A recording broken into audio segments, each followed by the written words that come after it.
Yeah, I support it. I love black horror.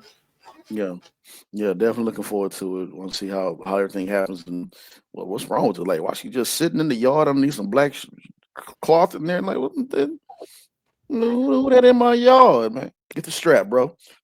Get the Man, strap. get the strap, bro. Real quick, man. I was up there working. Well, everybody know I work at top flight security of the world, man. Dude, I'm gonna tell you something, man. I was working overnight. It's midnight, and I just got to finish doing my rounds, and I'm like, I ain't going back outside. So in the midst of doing my rounds outside, walking around the apartment complex, I heard some screams, two screams.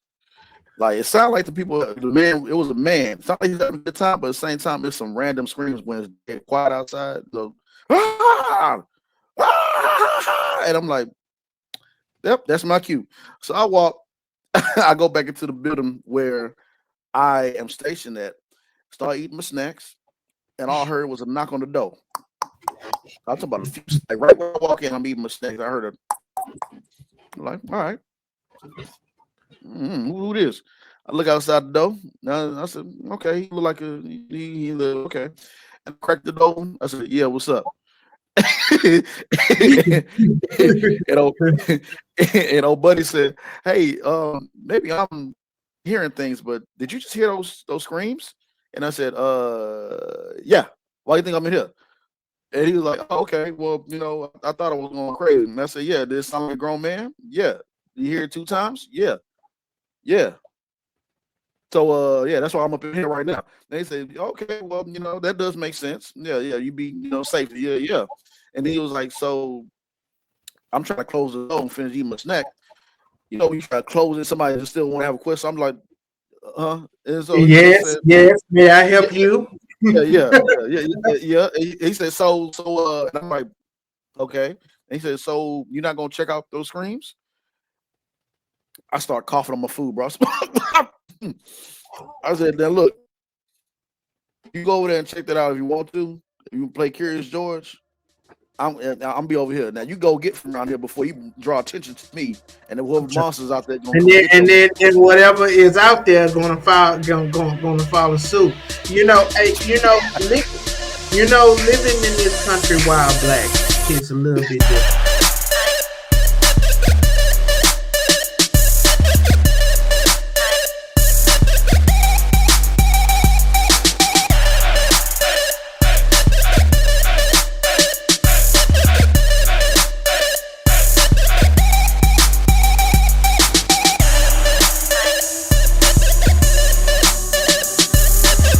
Ladies and gentlemen, what's up, man? Just acting up, show in the building. Your boy Joffy, Mike holding it down. Mike, how you feeling, bro? Feeling good, man. I'm actually feeling pretty good. A little bit on the brain, but hey, moving through it. That's what I'm talking about, boy. That's what I'm talking about, man. We got a great show for y'all, man. We're gonna talk about instant entertainment news, and we gonna leave Uncle T alone for a while, man. We always talk about him all day, so just giving y'all a heads up. We ain't gonna talk about Donald Trump today. It's gonna be other news and other TV shows and everything else. And just acting up show. So let's get it, let's lock in, and let's tune in to the show.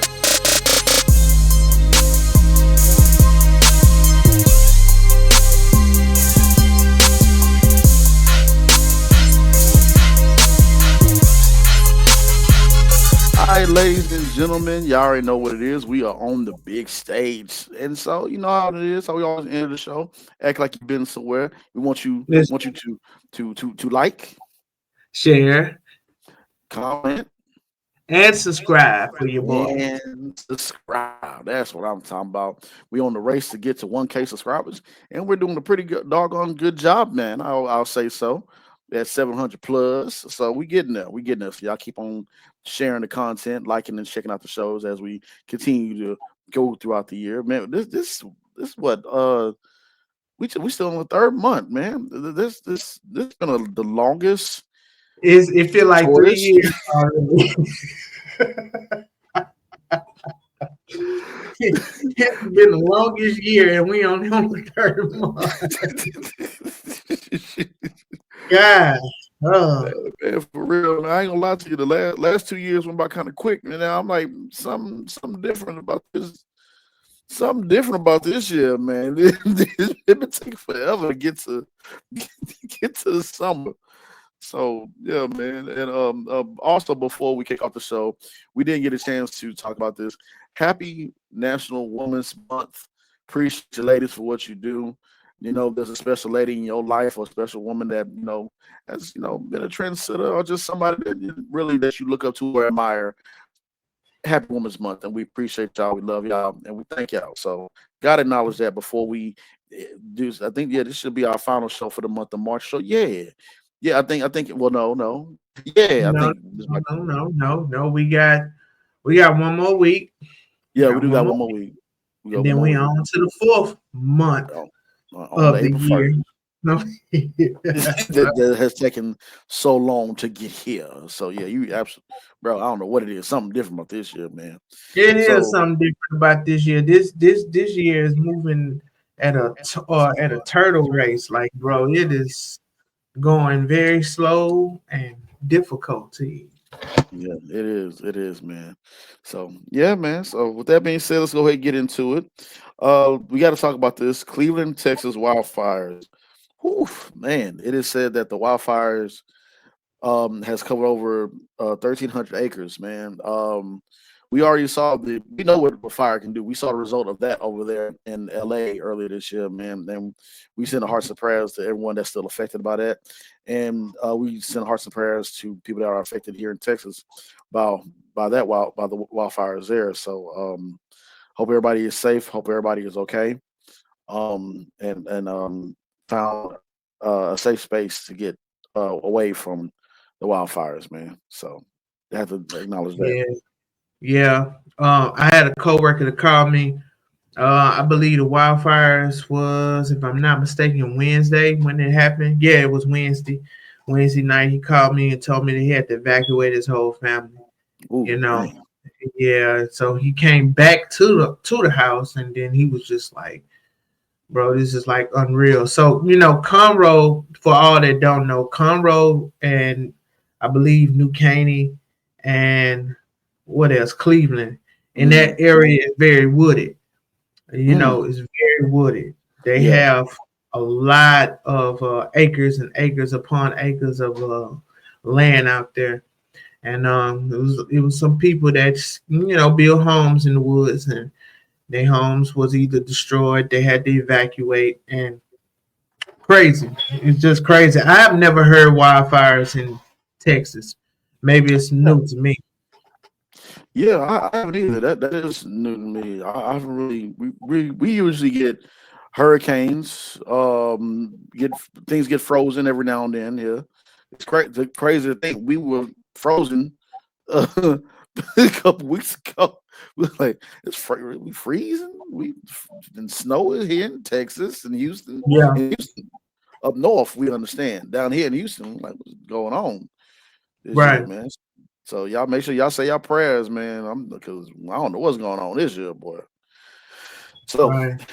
and speaking of saying your prayers, man, I ain't gonna lie, man. I feel some type of way about this, but I understand why you got to do what you got to do. Target reportedly lost nearly 1 billion after boycott and DEI rollbacks. Ooh, hurt my soul, boy. Mm, mm, Mm. mm.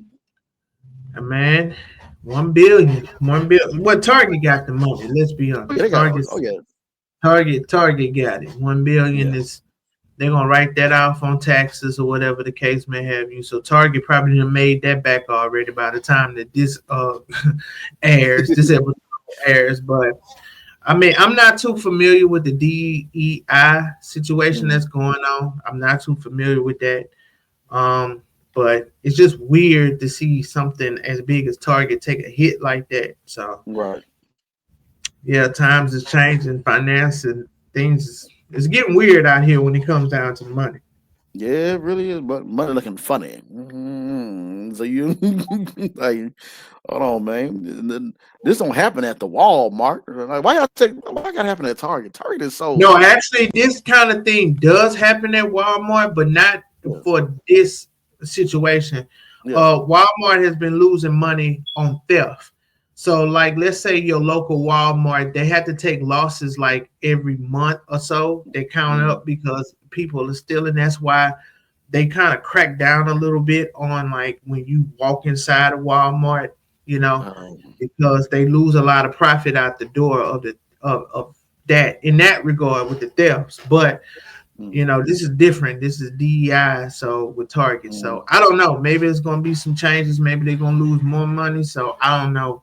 Chris will would be here to further educate us about the DEI situation that's been going on. But yeah. See you what's know, going on, man. I'm just saying, man. It's Target. It's Target. It's Target. Target. I never had problems in a Target parking lot. I never have to worry about somebody trying to sell their CDs or their music to me in the Target parking lot. I don't got to worry. Like, even the birds are nicer at Target parking lot. And at Walmart, they fine. they are, they are. The birds is nicer in the Target parking lot. Yeah, Yeah, bro. Yeah, for real. You ain't got to never worry about no finding a cart in Target. Like you can find a basket in Target. yeah. You can find a basket in the Target when they have they Target. They have they basket bay stocked and ready to go. Walmart, you got to look and find for a basket. You don't gotta when you go on the Target, you come dressed correctly. Walmart, you're gonna see somebody in there with a Bernstein Bears mama uh what's the name? Bonnet on. Yeah, Like for sure. they gonna be in there hollering and hooping and hollering and yelling and cussing and everything and like you said, stealing and everything. You go to Target, the security guard is nice to you. You don't get none of that at Target. It's just so nice. The air is fresher. Oh man. You mean you don't get none of that at Walmart? Uh, Target uh, is yeah. The yeah, you don't security get none of that at guard. Walmart. I'm sorry. Yeah, they don't even have greeters. I don't believe in Target. No, I don't think no, I don't think so. No, they don't. Walmart does, Walmart but does. they got that's because they got to check that. They gotta check your stuff. Hey man, if you walk into like a Walmart or you walk into like a Family Dollar and the detergent has like one of those security tags on it, congratulations, you are in the hood.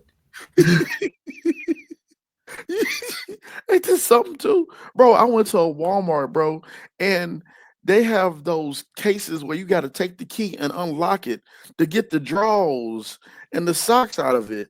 Target No. don't have that, bro. I'm for real. I went to the neighborhood Walmart where it don't have a lot of groceries in it. It just have a little bit of food here, perishable items. But that Walmart there had the cases where the special drawers and special socks are in. We got to take a key and unlock it. But at the Target where I'm at, they don't have that. I'm like, bro, what is That's crazy. boy? I tell you, boy, it's a Crazy. totally boy. I tell you, boy, y'all pick on Target, man. Yeah. Oh boy, I tell you, this is sad comparison right here, man. Sad comparison. In other news, we got to talk about this. The Hollywood Reporter. So, if you were a Texas actor, or even if well, especially Dallas, this is really great for you as they continue to talk about the incentives that's being passed.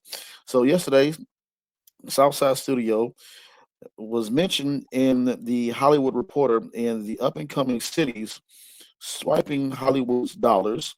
Read it for yourself. Pretty much talking about in the Lone Star State, Southside Studios in Dallas reopened January with three more sound stages and ranging from 10,000 to 20,000 square feet, alongside with additional production space, which is, good. It's really good for us.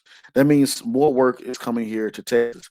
We've been seeing videos with Matthew McConaughey, Dennis Quaid, and Woody Harrelson. I think a lot of other people, a lot of other stars that's trying to have more work come here to Houston to make Houston and to make Texas the new Hollywood.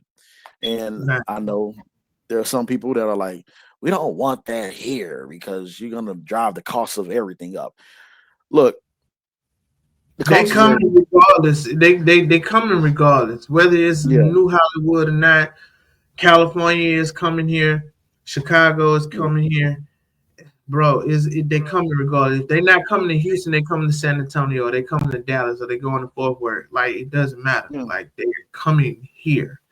yeah. Period. So while they're here, the entertainment industry, the entertainment sector in a city that's constantly growing is important, you Mm-hmm. know. And it just it offers jobs too. I didn't mean to cut you off, but I knew where you Oh, was you good? going. It's Yeah, gonna get it opens up jobs, it gives out opportunities, it's more work for people, up and coming actors, not just up and coming actors or directors or actresses, but all the way around. It's very good for the community, number one, and also the economics inside of the city as well too. So I'm for it. yeah. I'm all for it too, because like I said, Texas, it'd be hard to find some good work, man. Bring some of them TV shows down here, man. We deserve it. For So sure. yeah, man, and so like I said, we definitely looking forward to keep our eye on that. Um, and to close this segment off, we cannot finish this segment without paying respects to a legend himself. George Foreman has recently passed away. Um, we just found out about the news yesterday. Today we record on Saturday, so I'm pretty sure there'll be an autopsy to see exactly what happened. Um, Either way it goes, we got to pay our respects to the heavyweight champ, man. Yeah, man. My dad even met him. He's one of those staples here in Houston where everybody like, man, he spread love and showed love to all that he interacted with. Haven't really heard anything bad about the man, and even if I did, man has passed on and gone about his way, and I'm not gonna say nothing bad about it. I don't want no bad juju on me. But yeah, RP King. Yeah, man. Mike, you got anything to say, bro? Yeah, George. Every time I met him, good guy. He married me and my wife. He christened. Well, how you say it, James? You're a Christian, wordsman. Christian, Christening, Christian. christening, Easy. christening. My nieces and nephew. He's a family member. He's my wife's second cousin, and man, the dude has always been. Before I even married into the family, like I'd be working at Kroger's, and it's 12 o'clock midnight. It's like we closed up, and here come George coming in for a midnight snack. And I'm like, bro, it's time to go home. But we opened up the doors for George, and that was like a long time ago. That was back in 03, 02. And his attitude, demeanor, and how he treat people, it just never changed, you know. And like I said, he married me and my wife. That was pretty cool. And then he did the christening as well too with my nieces and nephews. So every time I seen him quite a few times before and in between that as well. He's always been nice. He's always been a cool guy. He'll have a whole conversation with you. So he's a legend. He's an icon, man. He's a Fifth Ward legend. You Mm-hmm. know, yeah, he's everything all the way around, man. And I just pray for his kids, pray for Red, and pray for Monk and all of them, and everybody on that side, man, and everybody out there that's listening to this. Pray for me and my family. But yeah, so R.I.P. to the greatest. RP to the greatest, man. Thank you, sir. Your work is done, and we appreciate for everything you've done. All right, ladies and gentlemen, we're about to get to the Critics Corner, talk about a couple films that are out and about, and some other breaking news. So don't go nowhere. This is Just Acting Up Show.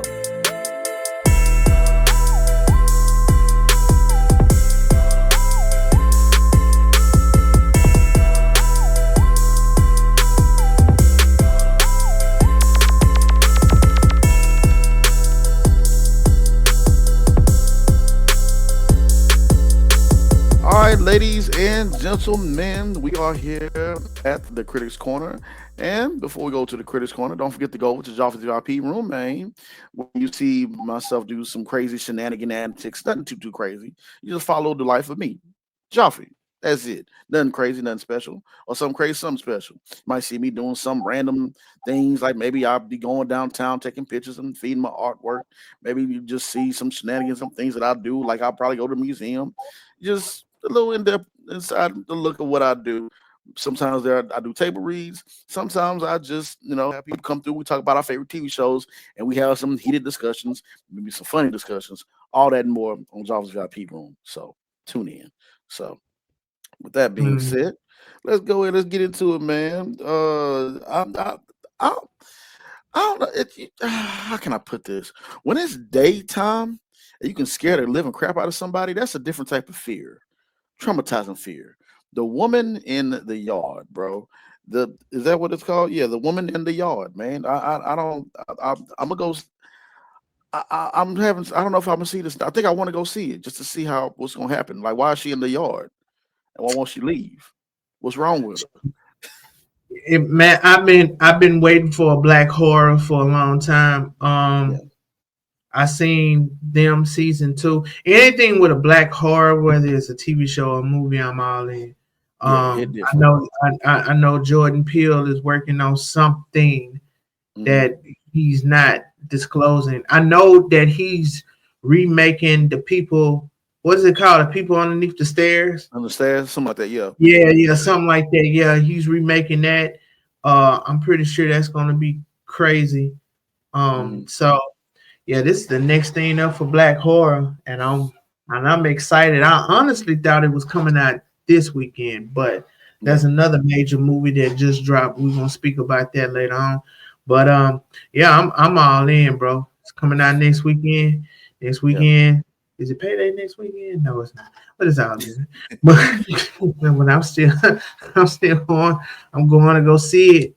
I go see Yeah. it by myself. Don't matter. But yeah, I support it. I love black horror. Yeah. Yeah, definitely looking forward to it. Want to see how everything happens and what's wrong with it. Like, why she just sitting in the yard underneath some black cloth in there? Like, what the, who that in my yard, man? Get the strap, bro. Get the Man, strap. get the strap, bro. Real quick, man. I was up there working. Everybody know I work at top flight security of the world. Man, dude, I'm gonna tell you something, man. I was working overnight. It's midnight, and I just got to finish doing my rounds, and I'm like, I ain't going back outside. So in the midst of doing my rounds outside, walking around the apartment complex, I heard some screams, two screams. Like it sounded like the man, it was a man. It sounded like he's having a good time, but at the same time, there's some random screams when it's dead quiet outside. So, ah, and I'm like, yep, that's my cue. So I walk, I go back into the building where I am stationed at, start eating my snacks, and all I heard was a knock on the door. I'm talking about a few, like right when I walk in, I'm eating my snacks. I heard a, like, all right, who it is? I look outside the door. I said, okay, he look like he look okay. And I cracked the door. I said, yeah, what's up? and, old, and old buddy said, hey, maybe I'm hearing things, but did you just hear those screams?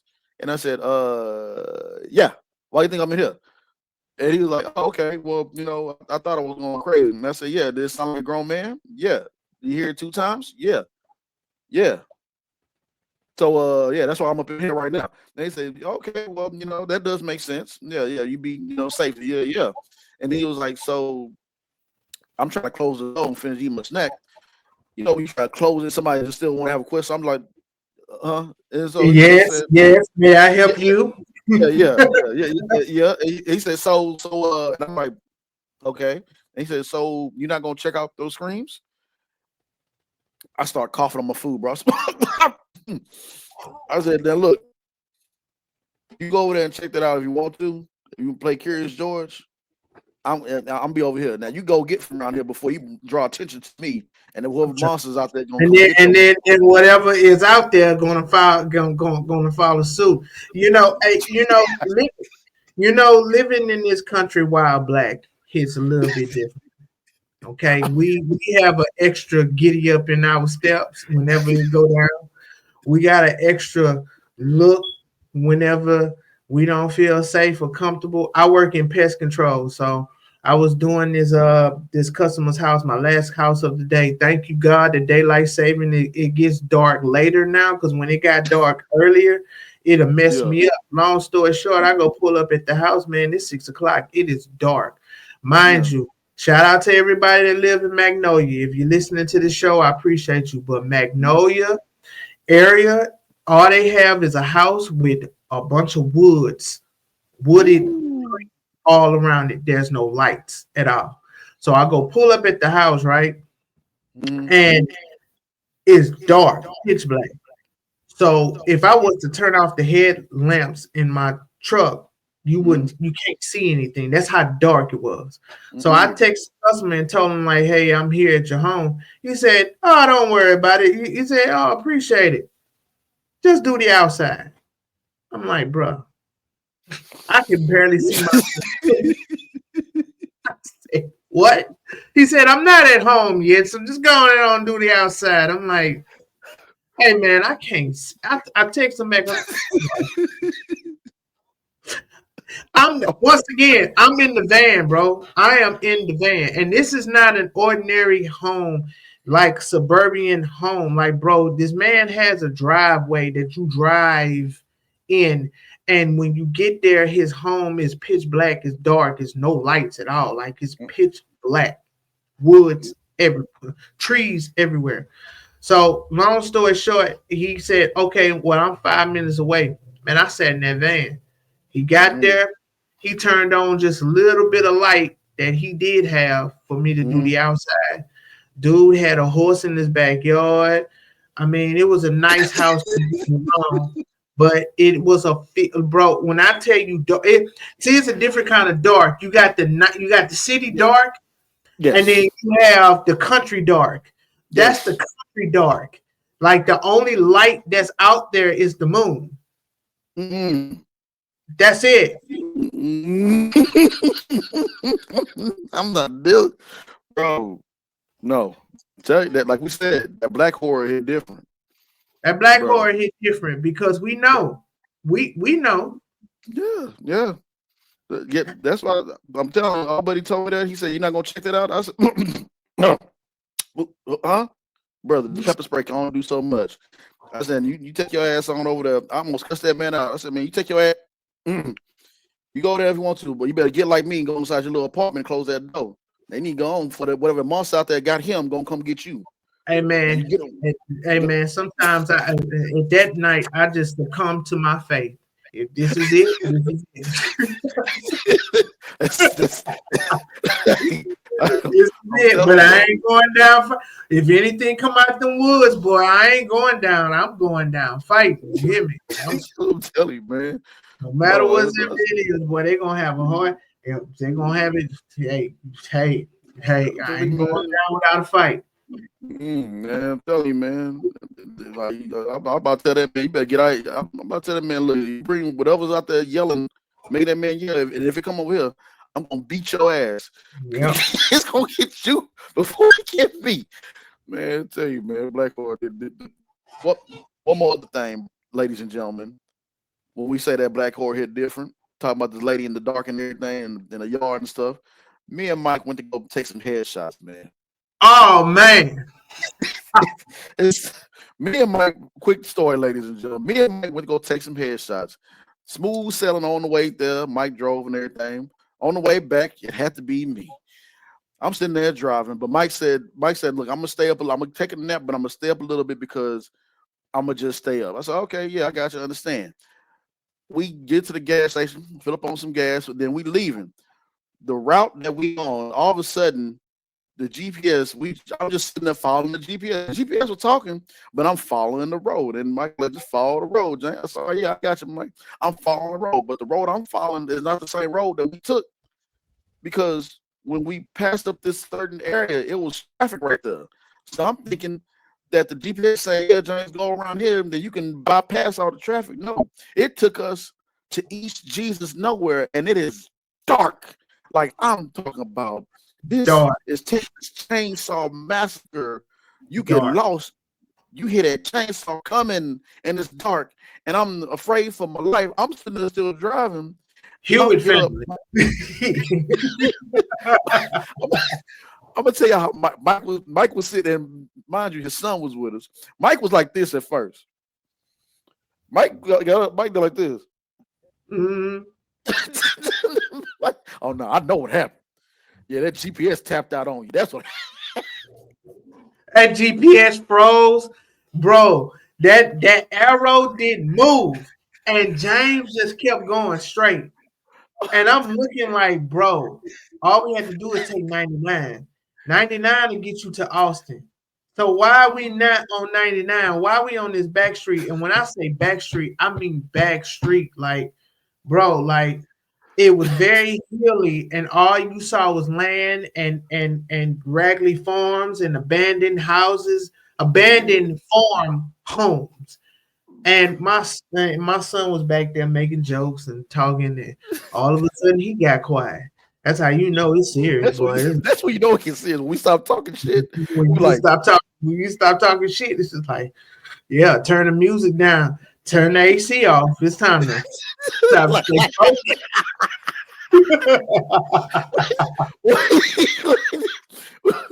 it's like, bro, like I'm telling, like we afraid for our life, but we quiet. We like keep on going, keep on going, and and it gets even scarier when you see that one random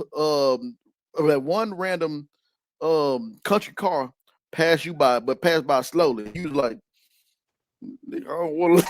Yeah, yeah, they definitely don't belong here. Yeah. Oh Yeah, boy, I tell you. man. Yeah, that city, it hit different, man. When you walking down the city and you be like, oh man, oh he looks sketchy, he looks sketchy. You can kind of maneuver your way around that, but when it come down to that country, and you in the backwoods, it's like, bro, you could get lost. Like What? this ain't the move. No, This no, ain't this the ain't it. move. The This ain't it. doggone man, the GPS tapped out on it at the wrong time, and Mike said, "Yeah, it happened to me before." I was like, "Happened to you before?" Yeah, bro. And here's the thing. I was like, James, bro, you didn't see that GPS move? like Like that arrow stayed like that for a good 30 minutes. it was crazy because like it's like it's moving, but it's not moving, and I'm just sitting there like, the GPS. I'm just like just driving. Like, what the fuck going on? That you you see this like boy scary anyway. But yeah, ladies and gentlemen, Anyways, like we obviously survived, ladies and gentlemen. We survived. I'm telling you, like we say, that black horror hit different, especially when you in the midst of it. Yeah, That for right sure. there. Anyway, back to the show, ladies and gentlemen. Magnum Dreams is out. Shout out to Jonathan Majors as he is on his press tour. Very happy with this man. He was talking about. I got friends watching the interview he did with the Breakfast Club. Talk about it. Pretty much his marriage to Megan Good and everything, and that's so beautiful what he shared. With what they talked about before, his whole situation. How he want to come back to Marvel if it's the door is open. He is open, and I would love to see him finish the story with that. But yeah, but besides that, shout out to Jonathan Majors, Magazine Dreams. Heard it was a very good film, and I definitely have to see it. Definitely. Yeah, man. Yeah, shout out to Jonathan Majors. That someone is working against him because before that movie came out, there was another recorded conversation he had with old girl about him strangling her and all that. I'm like, bro, come on, man. You can't keep beating up a dead horse. I mean, dude is on probation for a whole year. You know, Yeah, yeah. Like what else? What else do you want from this man? what else? What else do you want? So whoever released that, you're a bozo. That's just Yeah, yeah. Leave my that take. man. Yeah, leave that man alone. Let that man have his comeback story. And if he shall hit a road, a pothole, or whatever, man, listen. Let that Yeah, man comeback story be great. That's all I yeah, gotta say. Shout out to Jonathan Majors. Shout out to anybody that's overcoming something. yeah. Damn it. I agree. I agree, man. God of War uh has been greenlit for 2 seasons on Prime Video. Greenlit for 2 seasons. Boy, and it's a rare condition in this day and These age. day age, read a good book, newspaper, please. Well, never mind. Yeah, man. But I mean, the reason why we're saying that, excuse me, is because like usually we get one good season of something great or right when the show starts, and if it's really good, then they'll come out and say, "Yeah, we it's gonna be a season two." Be like, "Oh, great, cool, that's what's up." Or usually it just don't make it past season one. I'm like, nah, this ain't it. But to come off, Sometimes, in some cases, bro, it don't even make it past the writing room. Actually, it no, does. Production, it don't. They do like one of those test things. They like, and they got to this ain't, scrap it. yeah, This ain't, but yeah. yeah, but for it to be God of War as popular as it is, and to be a video game at that, because we all know not all video game projects, well, films and TV shows make it. Nah, God of War, man, they already like they. I guess they were like, nah, 2 seasons. Let's get it. So I don't know which Kratos is going to be, which version. Is this going to be the And that's what Kratos? got me nervous, though, bro. Yeah, That's what got me scared. I mean, it's all good because of the title is gonna get them in because God of War is one of those godfathers of video games. Let's keep it yeah, real. You got Super Mario, Duck Hunt, and yeah, Sonic the Hedgehog from back in the day, but God of War is a godfather of the video games that you see now. They take a lot of their gameplay, like Black Wukong to all my video game. You got to give God of War his props because there wouldn't be no Black Wukong if it wasn't for God of War. That is a fact. right, So I right, say all that to say this: they already greenlit a second season before they even drop the teaser, or even mm, they even drop the how you used to say the cast. We don't know who yeah, gonna play Kratos. We don't know who gonna play him. no, and they've been talking about this for a while too, like for a while. So and we don't know who gonna play Kratos. We don't know what type of Kratos we get in. Is this the Kratos? Is this the pissed off Kratos that had smoke for Ares when he first came No, out? And no, no. I or think they already said not to cut you off, but they already mm, said that it's going to be the Kratos with the treads. with the beard Yeah, with the beard.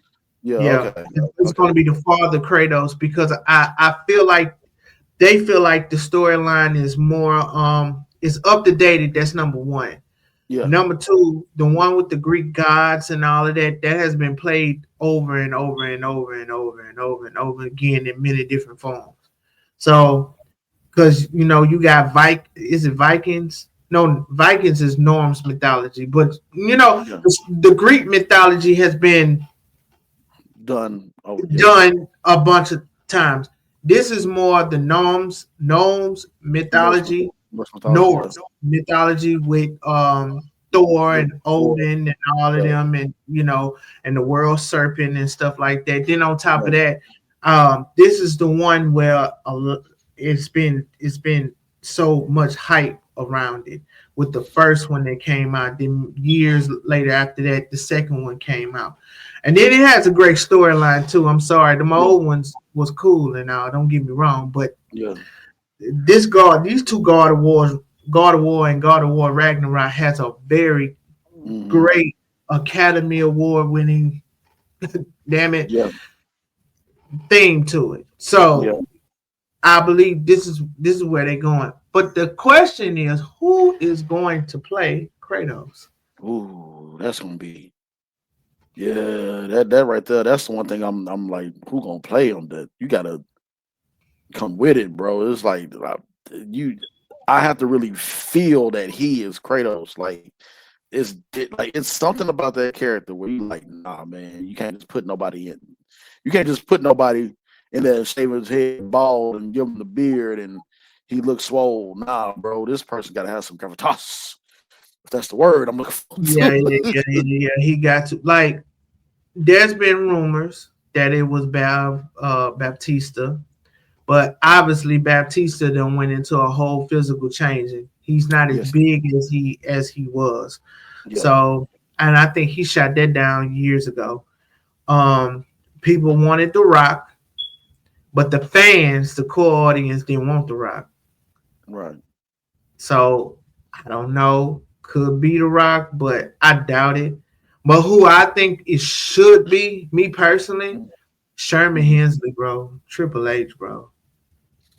Oh, what's his name? Paul Levesque. Boy, Triple H. Yeah. He looked like him. He looks He like walk him. around. He looking with that new ball, that new shaved head, and that beard he rocking. He looked like him, boy. Yeah, yeah, he looks like him. And then also two people say it should be the original voices. It should be Christopher Judge.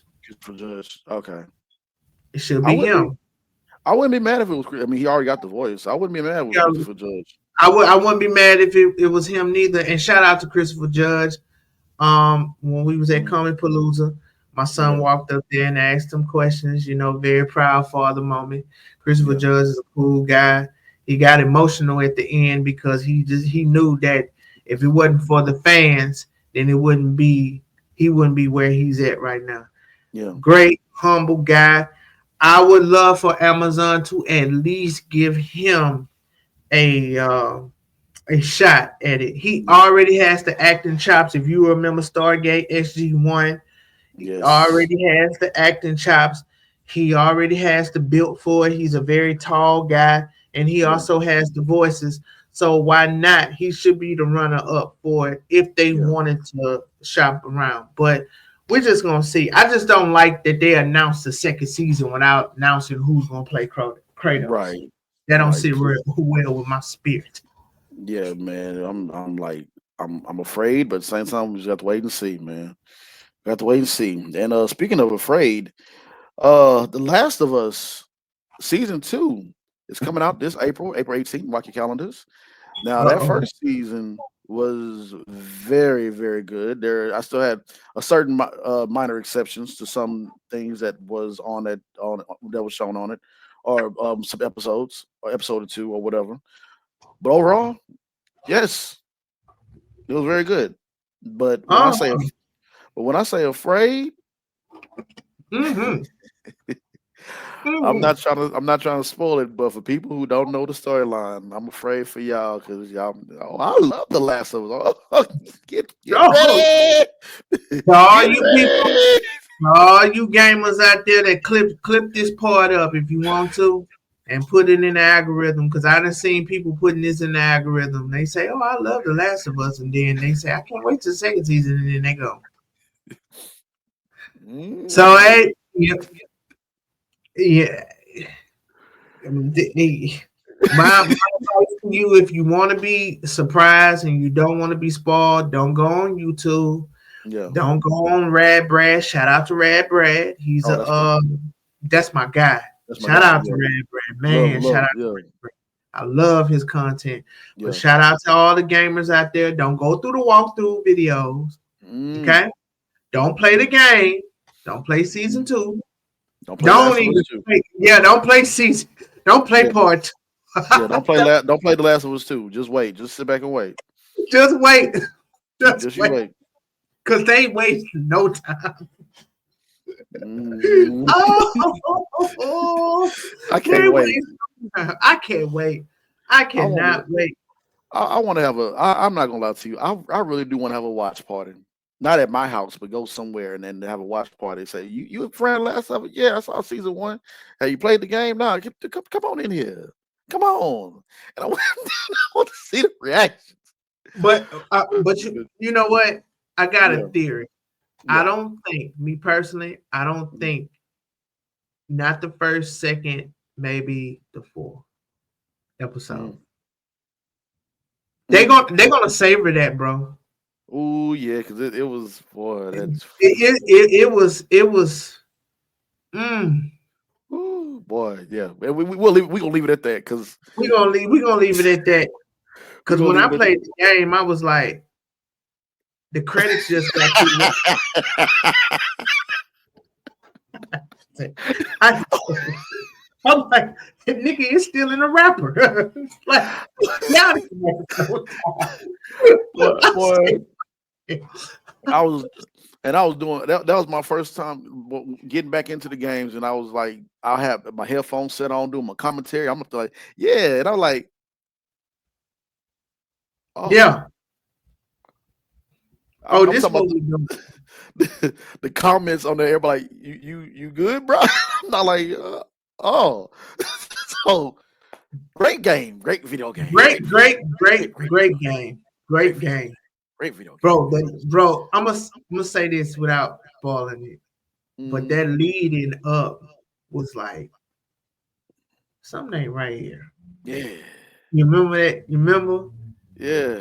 Remember? Yeah. She's, and I'm Yeah. like, it's mighty quiet in this Ye- stage of the game.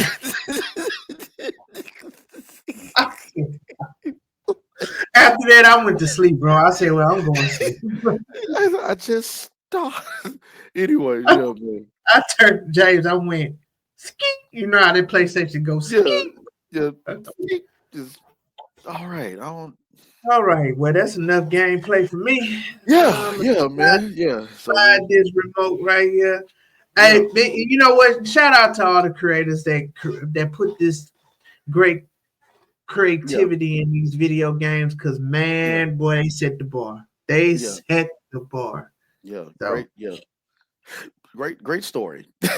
great story. Great story, man. Oh man. great, Yeah. great story. Yeah. And speaking of great story, man, I love a great story, man, especially when it's in your hometown, man. Shout out to Choko, man. T.O. Choko, he's getting because of fans all around that just good fans of him. He's able to make his very own first film. Shout out to Choko, man. That's I mean, he done some acting, done some films here and there. And you know what Choco does. He dances, he has fun, he has skits and everything else. But to have your own movie backed by fans, that's just Yeah, fans funded it, man, and yeah, so yeah, 300. I think you raised by like 300,000. 300,000. yeah, I believe something like that. so. Yeah, I believe it's somewhere. It's in the hundreds. It's in Yeah, hundreds of thousands. So, yeah, man, shout out to him, man. That's high. Hey, you know what? To all the creators out there, no matter what form it is, music, podcasts, movies, or whatever the case may have, you man, just get out there and just do it yourself, bro. Like if you hmm got something, you got a vision, you got this, get out there and do it yourself. Don't go and continue keep knocking on these people door and they keep yeah, closing the door in your face. You gotta give it's a grind. So you can do that as well too, because everybody gotta start somewhere. But then also, man, yeah, you a creator. We yeah, are creators in our own little way. Don't let yeah. nobody stop. Don't let nobody stop, man. Create your own table, man. Great, like we said, great stories. Shout out to Choco, man. I love seeing that. Great guy. Worked with him before. Great, really great, cool guy. Um, Also another cool and great guy. We gotta highlight this. We gotta talk about this, man, because um, this is just it. You never know what another person's going through. No matter they're happy, sad, glad, or whatever, they always just some people are just always in good spirits, always just doing their work and doing their thing. And we had this man, this artist, on our show before, so gotta give a shout out to Kevin Saunders, aka Kevo the actor. Right now, he is in a fight against leukemia, and he has a GoFundMe right now on his bio on Instagram. Great guy, really great guy, very talented artist. He created his own film not too long ago that submitted to film festivals. He was on Atlanta. He was on Twisted Metal. He was also on Captain America and uh, Falcon and the Winter Soldier. Um, so yeah, man, great guy, talented actor. Chop it up with him every now and then, send him, and he was just an all around great guy. So if you can find it in your hearts, go to his page on Kevo. Just type in Kevo underscore the actor, or type in Kevin Saunders, and you'll see on his bio where it says to GoFundMe to help him out with his fight against leukemia. Kevo, you already know, right here, bro. Heart and prayers, wishing you well, and to kick leukemia's ass, bro. So yeah, definitely Mhm. talk about that real quick. Yes, So sir. Yes, sir. Shout out to Kevo, man. yeah, yeah, man. And also in other news, man, the Breakfast Club, the Breakfast Club, the Breakfast Club. Mhm. um, Man, so It we all started with Corey Holcomb. it did start with Corey Holcomb, wasn't it? The Yeah, spread, yeah. it started with Corey Holcomb to give Hmm. a quick backstory. So Yeah. Just Hilarious took over the spot for Angela Yee. They was doing a trial run for a while, Hmm. and well, trying to see who would be the best fit. Just Hilarious won, Mm-hmm. and she took over for a minute, and then she got pregnant, so she had to go on maternity leave. So she got another lady, young lady Mm-hmm. that's been in the business for a while. Her name is Lauren. I think she was working with TMZ. She's also a producer as well. Mm-hmm. So she took over and she held it down until Just Hilarious returned. Once Mm-hmm. Just Hilarious had returned, because as she explained on her TMZ, I mean not on TMZ, on her Instagram live, she's looking like why Lauren is still here. So Just Hilarious, basically she admitted that she had to warm up to Mm-hmm. Lauren and they end up getting cool, of course. And so just doing um what is it called? Just What's with her the show? mess. Just with the mess. Just Just with doing the mess. just with the mess. Yeah, that's her segment where she does the whole gossip and everything. And Mm-hmm. so you know, just with the mess is always funny on Instagram. Mm-hmm. She's still doing it to this day. It's hilarious. Mm-hmm. But Lauren was doing it. So Mm-hmm. she was like, no, why don't we just give it to Lauren and don't say just with the mess, change it to something else? Because Mm-hmm. why my name is on it and I'm not doing it, which is right. And at the end of Yeah. the day, it's co-workers together Mm-hmm. working things out. But Yeah. here come Corey Holcomb. Here come Corey Holcomb. Corey Holcomb. Shout out to Corey Holcomb. He Yeah, man. I gets like Corey. and he one of those people that has no filters and said what he said and felt how he felt. And a lot of people in the comments and a lot of people outside of the show, they all agree. And boy, they brought it. Just Hilarious brought it on the show, and they put it out on the table. Charlemagne, DJ Envy, and just to sum it all up, Just Hilarious was crying. DJ Envy walked out for a little while to go get a sparkling water, and Charlemagne started joking. So and that made headlines for a while. You know how it is. That one thing is trending, one thing is not trending no more. So Yeah. then they clipped up a lot of clips where Just Hilarious was telling Lauren, hey, when she's talking, Lauren wants to overtalk her, and she like, hey, shut up. And then Lauren was like, my mama don't even tell me to shut up. So yeah.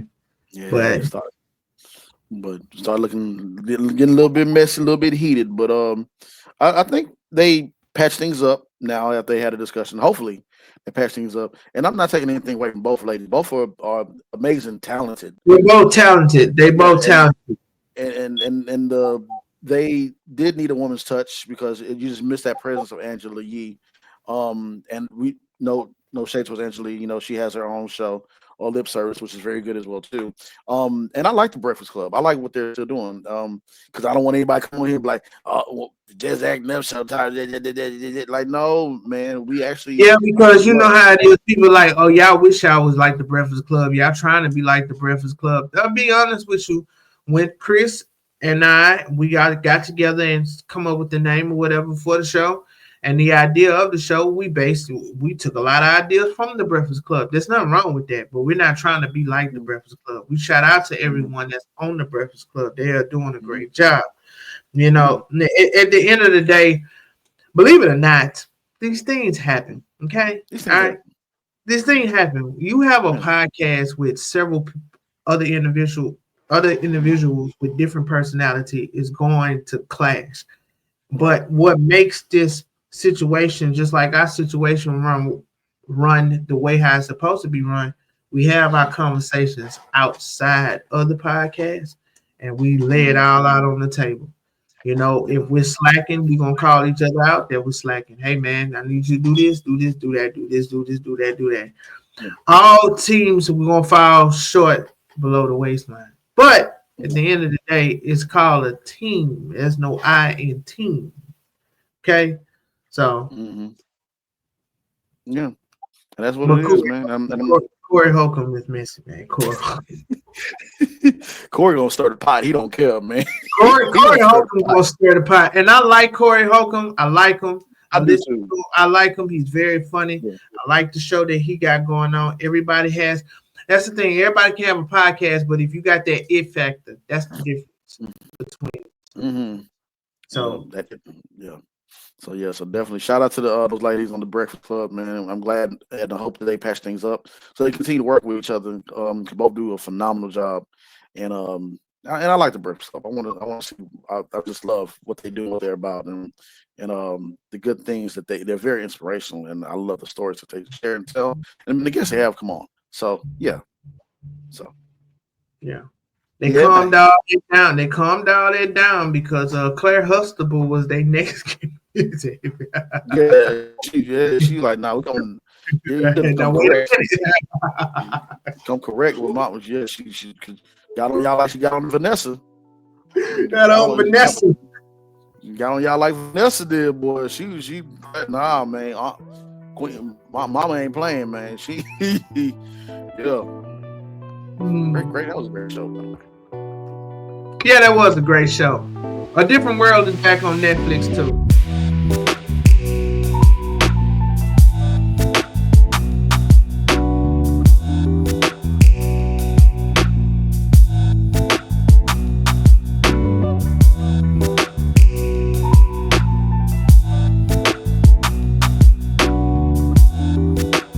All right, ladies and gentlemen, we have a special guest in the building. Round of applause for this brother, man. Actor, fitness trainer, model, Dream Team talent, and the Woe Agency. Round of applause, AJ. For A Small. Come on, man. Round of applause. I appreciate it. Man, appreciate you, brother. How you feeling, brother? I know we all up bright and early like the orange juice. How you feeling? I'm good, man. I'm up early always. So usually I'm up 5 o'clock in the morning, man. So naturally, I don't know. I gotta fix that sleep schedule, man. It's a little crazy, but we you know. Gotcha.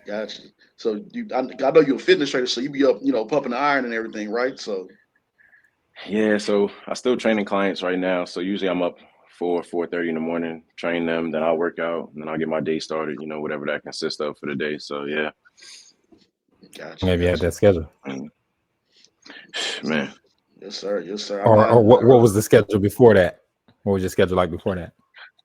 Oh, before that, I was in school, so playing football. So that's really why it's like that. So I was playing football, so getting up early, working out and stuff like that, and then early practices. Just so I'm just used to having like early starts to the day and then long days in general. And I just kind of never came off that schedule. So I started acting once I stopped playing football my junior year of college. And then really just, I don't know, I just never fixed it from there. And then graduated from college, started acting, got into personal training and everything. And then, it's been there ever since. So I keep saying I got to figure it out, but I'm not taking the steps to doing it. But I'm good though, man. I feel good all the time. Yeah, that's good. As long as you can see the benefits. Oh, for sure. Absolutely. Yes, sir, man. So let me ask you real quick, bro. Where are you originally from? You don't mind me asking? Yeah, so I'm originally from Queens, New York. Came down here. Well, currently I'm in North Carolina. My family's here, so I'm out here visiting. But just moved out here like my last couple of years of high school, and then went to East Carolina University. Nice. So New York. I don't know what it is, but New York. It just keep on calling my name every time I talk to somebody. I'm like, wow. Yeah, we just ran into somebody from New York. Yeah, we just ran into somebody the other day from New York. So where are you from originally? I'm from Houston. Okay. Yeah. I gotta get out there, man. I gotta get out there. Oh, yeah, same. Bro. Houston.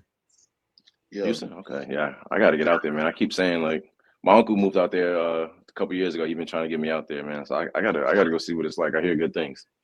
Bro, where's your uncle at? I'm not even sure where in Houston. I didn't even ask him. That's a shame, but I'm gonna hit him up and I'll ask him. I'm gonna get back to y'all. But yeah, he's out there. I keep telling him, like, I talked to him 2 days ago. Actually, I told him I was gonna get out there, so I gotta make it happen. Man. I gotta make it happen. I hear nothing but good things.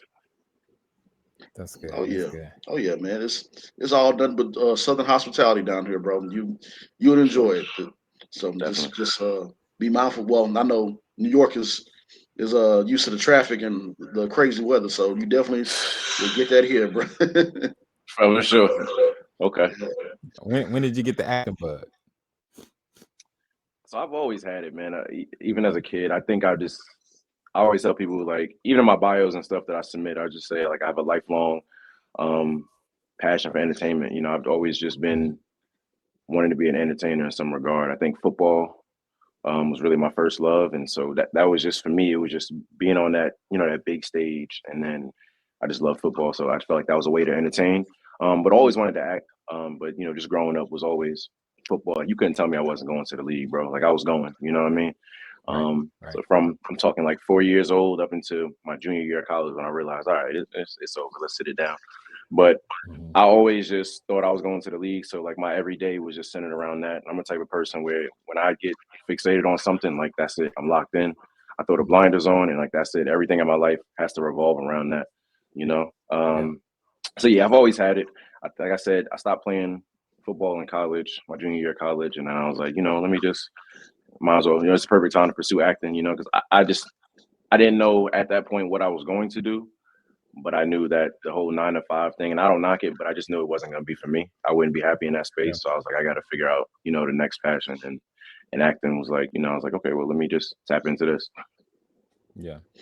And so you were always doing it, that you saw as you were growing up, and then you just shifted to that after football, or you wasn't acting at first at all? So no, I wasn't acting at all. It's been a couple times, you know, they do little Disney things in the mall. I begged my mom to try to get me into those, and she was like, it's a scam, and I was mad at her, but a couple of them was a scam. So, you know, I'm glad she had that discernment and didn't allow me to get into that. But so I always wanted to, but like I said, I was just dead set on football. So that was really it for me. Like I said, I'm going to the league. In my mind, I was like, I'm gonna go to the league, and then I see football players all the time in these TV and movie roles, so I'll just branch off after I'm in the league. You know, I mean, I had my whole life set up. Yeah. Well, it's good to see that you can do both, or it's good to see somebody that you look up to, you know, other football players doing both. So it keeps you, you know, out of one box. There's nothing wrong with doing one thing, but you can also expand your portfolio as well. So that's good. Sure, absolutely. Yeah.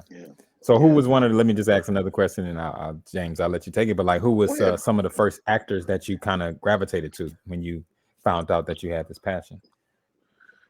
Man, I don't want to be cliche, man, but honestly, Denzel, like, that was just, I don't know, it's just something powerful about his. I think just his versatility and his range, even till today.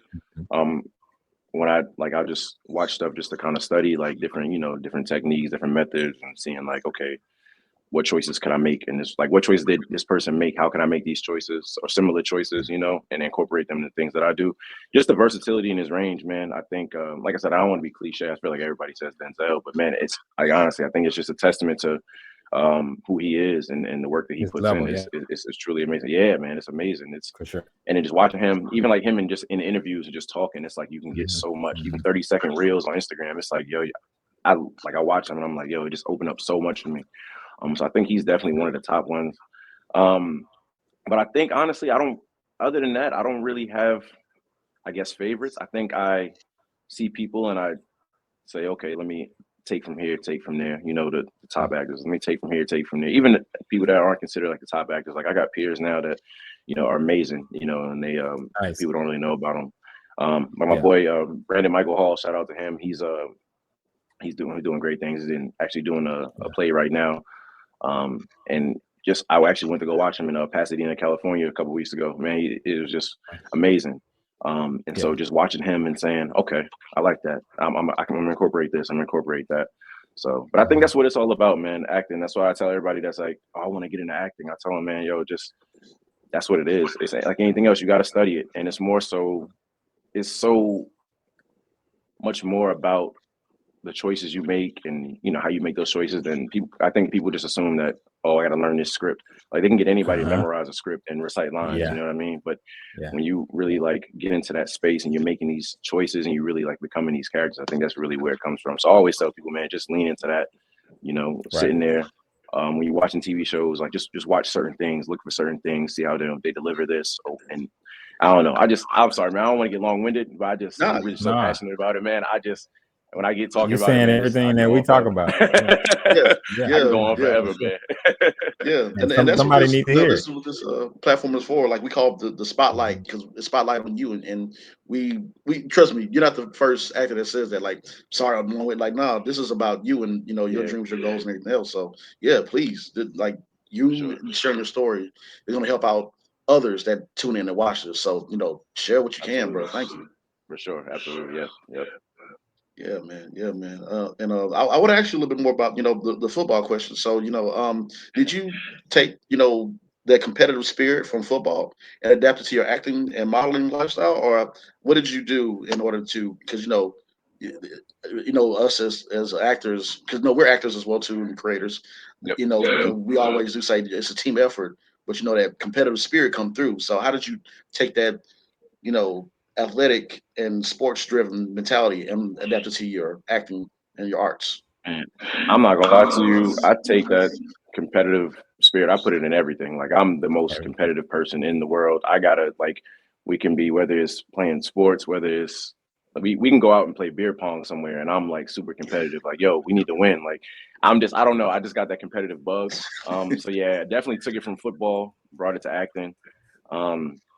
I think though, man, I always tell people the story about the shift from football to acting. So for football, for me, man, it was just, if I was, third string or second string or backup, whatever the case may be, it's like I can work to be, you put in a certain amount of work. I got to beat this person right here, and I can be a starter, And it always came easy to me, because football is something that just always came natural to me. So I just know if I can beat this guy and outperform this guy, then I'm good. Acting is so different, because there is no direct person you're trying to beat out.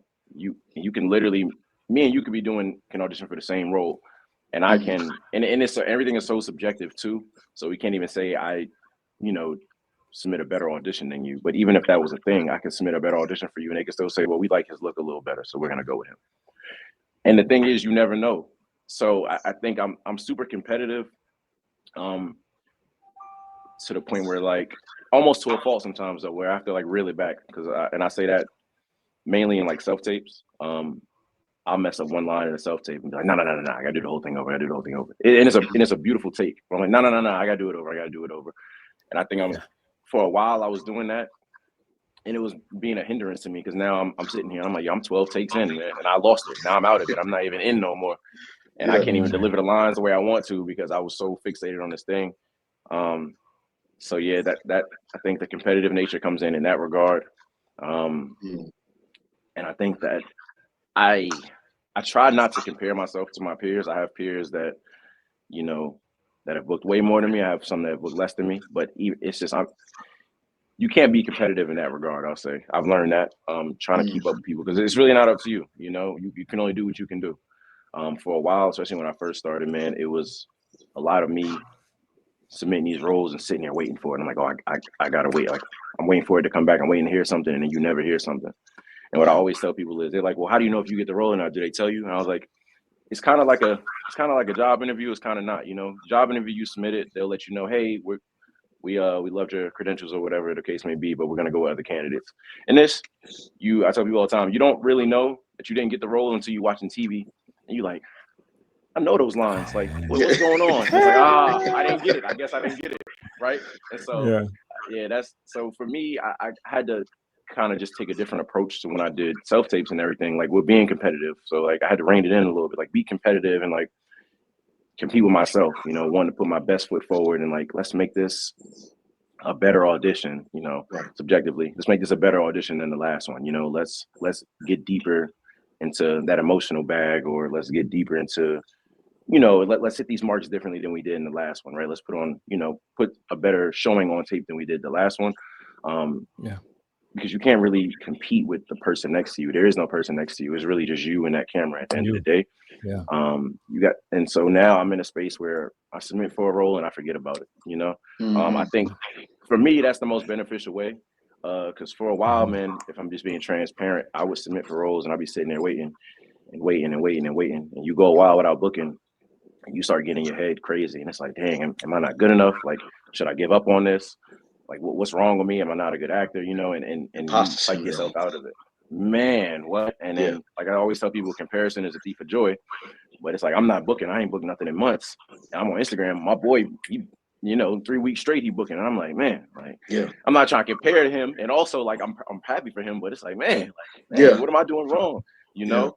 So now I just, I get an audition, knock it out, submit it, obviously put my best foot forward and do everything I can, control what I can control. I preach that as well.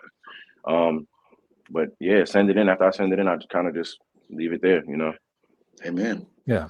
Mm-hmm. And so just kind of piggybacking off of that, what took you away from football to acting? I'm sorry. I don't know if you said. Yeah, no, you're fine. So football, it was just, I think I always tell people in the business, once the business side of football got incorporated to it, man, it just kind of took the love out of it for me. And I always said, it just became a lot less fun. And I always said that if I wasn't 100% in, I wasn't going to do it. I think football is one of those things, man. It takes so much dedication, and people think that it's just, the preseason and then the season, and that's what it is. But man, it's a year-round thing. You got to take care of your body year-round. After the first couple games of the season, it's like you hurt all year. Like you hurting all year. Everybody's hurting. Nobody's 100% after the first couple games. So off season is just you getting back right, getting your body right, and then getting right back to the grind. And I always said that if I wasn't 100% in, I wasn't going to do it. And so I got to a point where I really sat with myself and I realized, like, man, I'm only like 85% invested. And I was just like, I don't want to disrespect the game. Like, I got more love for it than that. That's good. So I just kind of figured it was my time to step away from it. And I was like, well, maybe, this isn't what it's supposed to be. Definitely, man, got into like a deep state of like just sadness for a very long time, just because, like I said, like my whole life was just, I'm playing, football. I'm going to the league, I'm doing this. So when I realized like, that wasn't gonna be my reality, it hurt a lot, but I think I found I can still be involved in the game of football. Like I started coaching and stuff. So I think I can be involved with the game, but not playing it. I still miss playing, like to this day. Like I was telling my boy the other day, like, man, we'd make jokes all the time. Like, man, if I was this size when I was playing, bro, it'd have been over, because I was a little dude playing, man, but yeah, so then, but it's a blessing. It was a blessing in disguise, honestly, because then I got into acting. If I stayed with that, I probably would have never, tapped into acting the way I did, and it's truly my life's work now, and it's my life's passion for sure. So and I think you really got to be tapped into your higher power, because they say everything happens for a reason. So if it's your higher power first, then we can kind of lean on, or I would think you would be able to lean on, like, what, football was good for me, but this obviously is where I'm supposed to be, and where my purpose is, you know what I'm saying? So football was just that thing to probably create that competitive beast in you, you know what I'm saying? Oh yeah. So that you can have that mentality, and then you'll never you never know how you'll still use it, in a film or coaching, like you say, or working with other athletes, building other people, and then you do fitness and everything. So it's still there, you know what I mean? Like nothing absolutely that we do, still there. Yep. We don't have to let anything go, especially in the acting world. We can be who we want to be, we can be where we want to be, we can do just all these great things in acting. So for sure. I'm just excited that you were able to take that transition and still use the mentality of it to make you a competitive beast, right? In the acting world. Absolutely. And so they say that modeling is a completely different beast. How do you deal with like the negativity of, oh, he's a model, he's not really an actor? Or do you get any of that? Do you experience any of that? I think to a small degree. I think people will see me like fitness wise working out and stuff, and I think a lot of times they just assume I'm a model. Okay. So yeah, so which is I appreciate it. But I always say I'm an actor first. I'm an actor that models. I'm not a model that acts. And and I'm an actor that works out. I'm an actor that just happens to work out, and I have like a certain type of discipline and consistency. I'm not a trainer that acts. You know what I mean? Because when I first started, I remember I did a commercial. I was in Atlanta. So when I first started acting, I've been acting for a few months, like signed to an agency. Remind me about that. I want to tell y'all that story too. That's a crazy story too, how I started. But yeah, so I get on set and everybody's like, oh, we all connected and stuff. Everybody gets on my Instagram and they're like seeing me, my posting my workouts and stuff. I had a lot of workouts on my Instagram, and everybody's like, oh, you're a trainer. And it should have been like flattering. People would think it's flattering, but I'm kind of like, dang, like, nah, I don't want people to see me and think, oh, trainer. You know what I mean? He's a trainer that acts sometimes. Like, no, I'm an actor. You know what I mean? I'm an actor that happens to train. You know what I mean? So going back to the question, I think that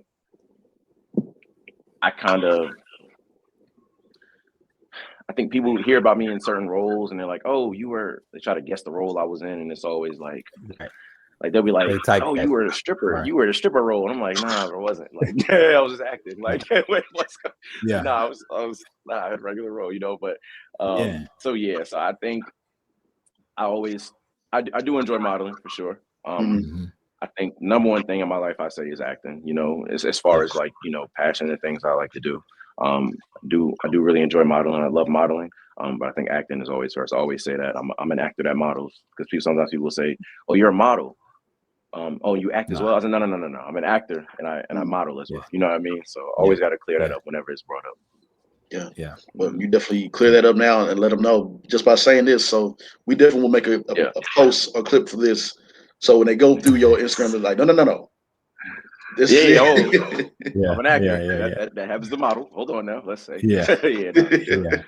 With some respect on my. But I appreciate I appreciate all the love, man. I do appreciate all the love. I know it doesn't come from a malicious place most times.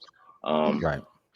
And even when it does, man, I'm just not really a fan of public opinion like that in that regard. You know, I appreciate the love, appreciate the support, but at the end of the day, you know, somebody say something negative, I'm not really one to take it home with me. It's just kind of like, all right, cool. I guess I mean, you're entitled to your opinion at the end of the day. Your opinion to me don't move me one way or another. Like it doesn't, you know what I mean? Like, I don't want to sound like that, but I'm just saying, like, somebody having a negative opinion of me does not make me think any less of myself. It's not gonna make me move any differently. Like, I know self, I know who I am at the end of the day, and I just move in that, you know. Absolutely. Good. Yeah. Now you said it was a story that you want to share with us. Oh man, so how I started acting. So literally I'm playing football, and the day I decided, I really sat with myself and decided I wasn't gonna play. Went to the coaches, I was like, like, I'm not gonna play. It was a whole big thing about, you know, because so in high school I played quarterback. I was like 5'8", 5'9", my junior year going into my senior year, clearly like way too short to play quarterback, not going to happen probably. So then I had to switch positions. So I went and played receiver and defensive back.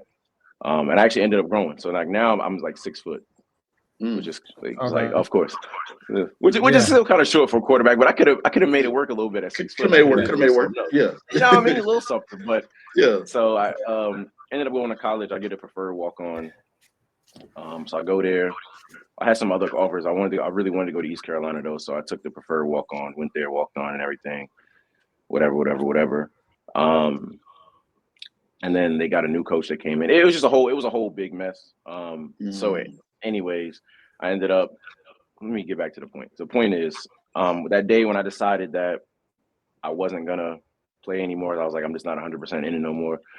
Just so much. Like I said, the business side got into it, man, and it killed it for me. So I decided like I wasn't gonna play. Literally sat in a parking lot. It's called the UBE store. People that went to ECU, they'll know UBE store. I sat in the parking lot and bawling, crying, man. Yeah. And I'm the type of person where I like to feel things, allow myself to feel them things. It's important you feel those emotions and everything, and like deal with that. And then after that, it's like, all right, what's next? We got to move on. We got to keep going. So did that. Boom. Went home, and I was like, I'm about to like really get into acting for real, because like I had been thinking about it and looking at certain things. So I looked up a couple agencies and things like that, man. There was one here in Charlotte. There was actually one in Raleigh as well, like smaller agencies. And there was one more. I can't forget where it was at. But I went to all three of them. I want to say Atlanta, maybe. So yeah, I went to Charlotte, to that one. I went to the one in Raleigh, and I went to the one in Atlanta. And they were having like in person, just like auditions. And so I went there. And all three of them kind of went about the same way. They give you like a half sheet of paper. I still remember it to this day. It was like a Lowe's commercial. So they give you the sheet of paper, and it's a bunch of people there. And I'm like, man, some of them have acted. I'm talking to them in line. Like, you acted before? They're like, yeah, I've acted before.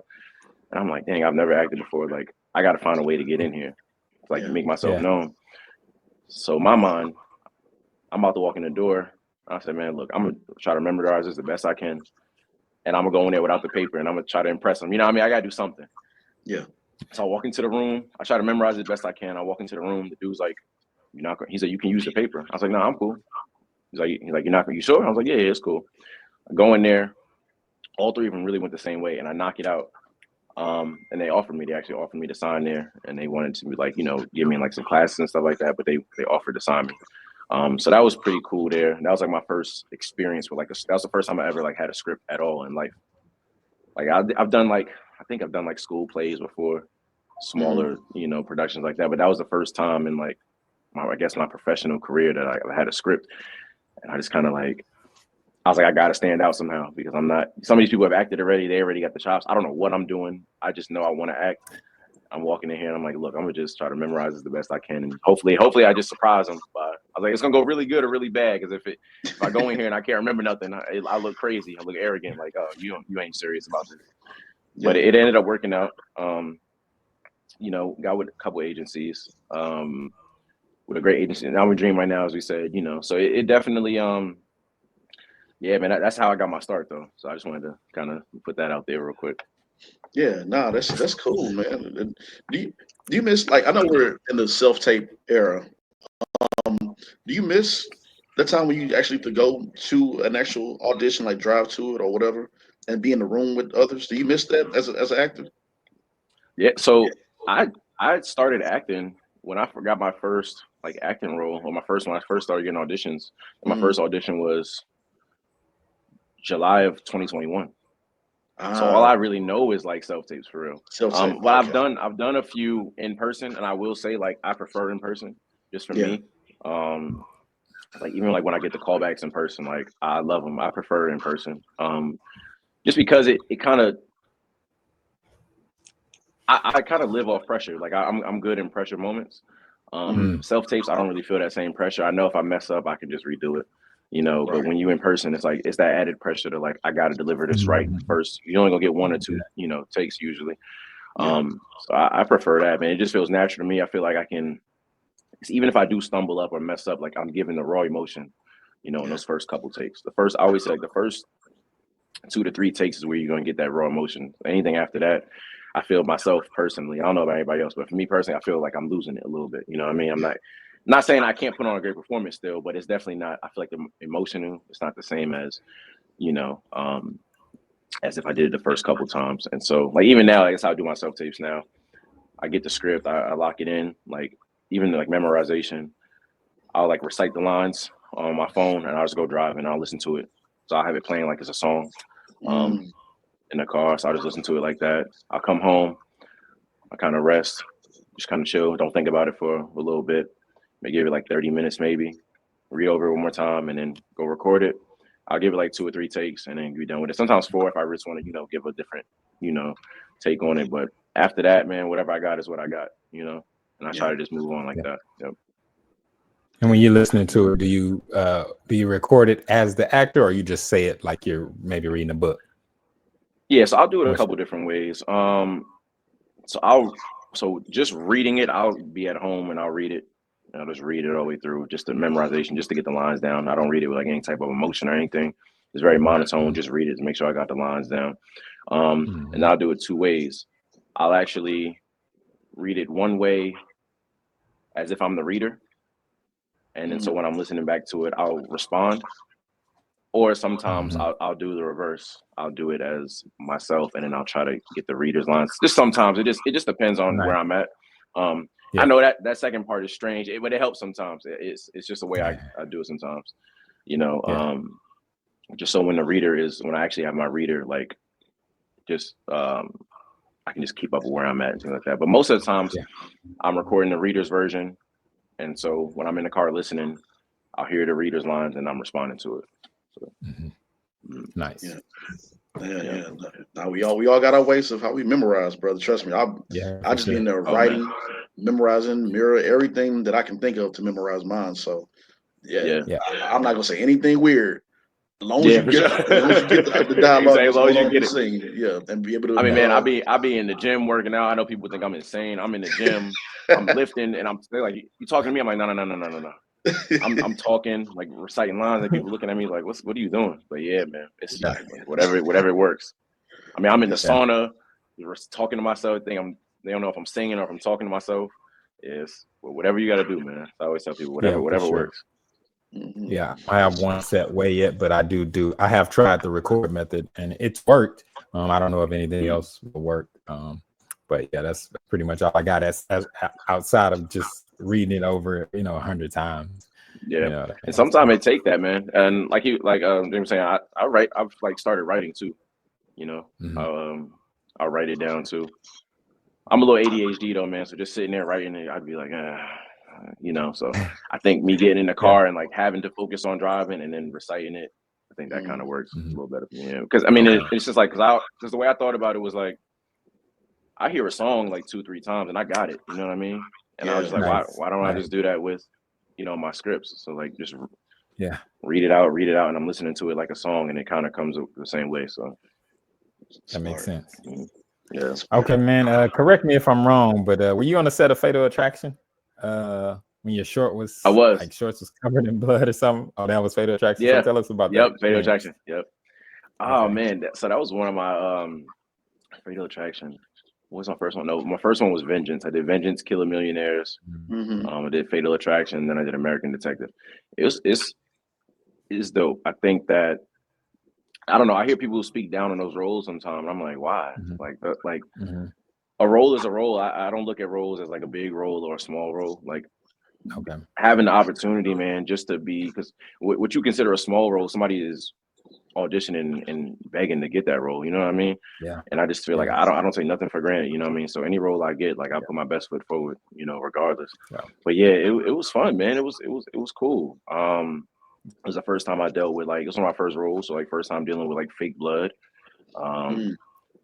anything like that. So it was just, and it also, man, just I'm kind of like I'm the type of person where I'm not just an actor. Like I know one day I want to get into producing and directing. So when I'm on set, I'm paying attention to everything. Like I'm in everybody's ear, and I know it's probably annoying to them, but I'm sorry, I got to do it. Cameraman, I'm asking them certain things. Like I'm looking at certain things when I'm not on screen. I'm kind of watching them, kind of watching the director, excuse me. But yeah, it was an amazing experience just to be, you know, on set, and knowing like, and then afterwards, man, just being on TV. Everybody's like, "Oh my God, you on TV? You on TV?" You know, and people, and I don't think you don't really realize like how much people really like these shows, man. I'm in the airport one time, and this lady's like, "I know you," and I'm like, "You don't know me." She's like, "No, you were on the show, you killed it." I'm like, "Oh wow," like, okay, yeah.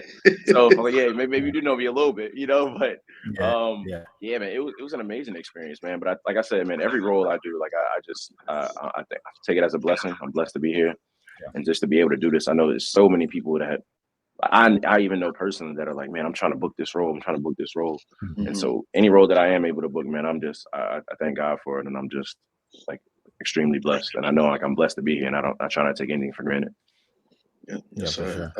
Yeah, I think that I like what you said about, you know, asking questions. I think that is good to ask questions. It's a time, and you know, it's a time, but when you do get that time and you go and you asking questions, you're trying to learn everything. That's what has made me sharper. I'll say my film set IQ. You know, I understand what the camera's doing. I understand what the director's doing. I understand what the AD's doing. I understand what makeup, you know, set, wardrobe, acting, everything. Oh, they're changing lenses. Oh, for sure. These all trigger things in my mind. And so you probably had that same IQ I'm hearing. And it's good to know if you for yourself, because some people just want to act. But if you see other stuff in your repertoire that you want to do, then asking questions and learning what better way, you know what I'm saying, than on hands experience. Absolutely. That on hands experience can't be beat. And then, like I said, and when you started out acting, man, just learning like the verbiage of everything, you know, that when you get to these, you know, very important, these bigger productions, so to speak, you're not like in the dark. You're not like they're telling you something, and you're like, I don't know what to do, you know. So I think it's everything's a learning experience, and I think every role that I've gotten and every set that I've been on has been a building block, you know what I mean? And I've learned more. Like I've left that set knowing more than when I came. And I think that's the biggest thing about everything. I think that's the purpose of it all.